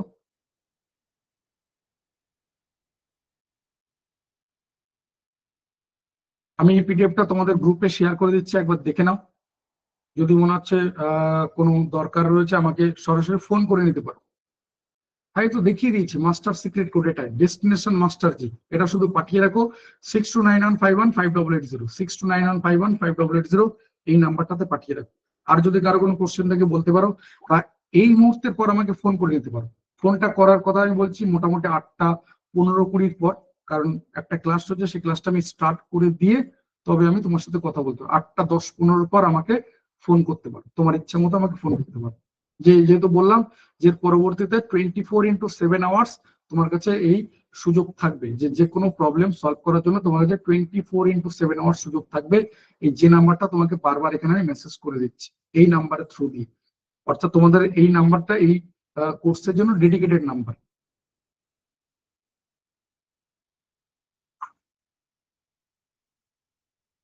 আর যদি কারো কোনো কোশ্চেন থাকে বলতে পারো। আর যদি কারো কোনো কোশ্চেন থাকে বলতে পারো। এই কোডটা কি বিগত সব ক্লাসে? হ্যাঁ বলে দিলাম তো। এবার তো আমাকে বানান করে বলতে হয় বাবা। এ রস্য এই কয়কর ডয়, কয়কর ড কোড, বানান করে বলতে হয় বাবা। আর কি করে বললে তুমি বুঝবে বলো? আমি তো সব ভেঙে ভেঙে বলে দিলাম। আমি এই পিডিএফ এবং কিউআর কোড গ্রুপে শেয়ার করে দিচ্ছি। এর পরবর্তীতে যদি কোনো কোশ্চেন থাকে আমাকে সরাসরি ফোন করে নিতে পারো। যারা পেমেন্ট করছো পেমেন্টের স্ক্রিনশটটা অবশ্যই পাঠিয়ে রাখবে। আবারও বলছি 1399 টাকা কিচ্ছু না, এতটুকু ইনভেস্ট নিজের উপর করো। আবারও বলছি 1399 টাকা কিচ্ছু না। মানে এটা তোমার কাছে তখনই মনে হবে যে আরো বেশি ট্রুথফুল হবে, কিছু একটা করতে পেরেছো। আমি ধরে নিলাম যে বিরাট কিছু হলো না, অ্যাটলিস্ট ইএমআরএস এর টায়ার ওয়ান কোয়ালিফাই হয়ে গেছে, তারপরে হয়তো কিছু প্রবলেম হয়ে গেছে আর হয়নি, তাহলেও তোমার কাছে একটা কনফিডেন্সের জায়গা আসবে। আজকে তুমি আর কোয়ালিফাই করার তুমির মধ্যে পার্থক্য থাকবে। এই জায়গাটাকে বোঝার চেষ্টা করো। তুমি এর আগে বহুবার ইনভেস্ট করেছো, তোমার মাধ্যমিকের সময়, উচ্চ মাধ্যমিকে, গ্রাজুয়েশনে, মাস্টার ডিগ্রিতে কত কত ইনভেস্ট করেছো। শুধু তোমার ইউনিভার্সিটিতে যাওয়া আসার জন্য 2 বছরে কত টাকা নষ্ট হয়েছে। আবারও বলছি 1399 টাকা কিচ্ছু না। তারপরেও যদি মনে হয় এটা বিরাট কিছু, আমি বলবো সিম্পলি ইগনোর করে যাওয়া ভালো, ইগনোর করে যাওয়া ভালো। পরে শুধু এটুকুই বলবো, আফসোস যেন না হয়। আমি এই পর্যন্ত রাখলাম, গ্রুপে থেকে গেলে তোমার সাথে আবারও আমার কমিউনিকেশন থাকবে। কারণ আমার দিক থেকে কাউকে পার্সোনালি ফোন মেসেজ পর্যন্ত করা হয় না ভর্তির জন্য, কাউকে ফোন মেসেজ করা হয় না। শুধু এটুকু বলবো, গ্রুপে থেকে গেলে তোমার সাথে আবারও আমার ফার্দার কমিউনিকেশন থাকবে, কারণ আমাদের সমস্ত কোর্সের জন্য মানে এর জন্য আলাদা আলাদা কোর্স রয়েছে, সেটা টেট সিটেড বলো, আপার প্রাইমারি টেট বলো, প্রাইমারি টেট বলো, গ্রুপ সি গ্রুপ ডির জন্য আলাদা রয়েছে, ওদিকে ডব্লিউবিসিএস বা এদিকে স্টাফ সিলেকশন কমিশন, রেল, সমস্ত কিছুর জন্য, এনটিএন এর ডব্লিউবিসেট, সবকিছুর জন্য আলাদা ব্যাচ রয়েছে। আর কি রয়েছে, নার্সিং। তাই যার যেরকম যে দরকার কন্ট্যাক্ট করে নিতে পারো, কোনো অসুবিধা নেই।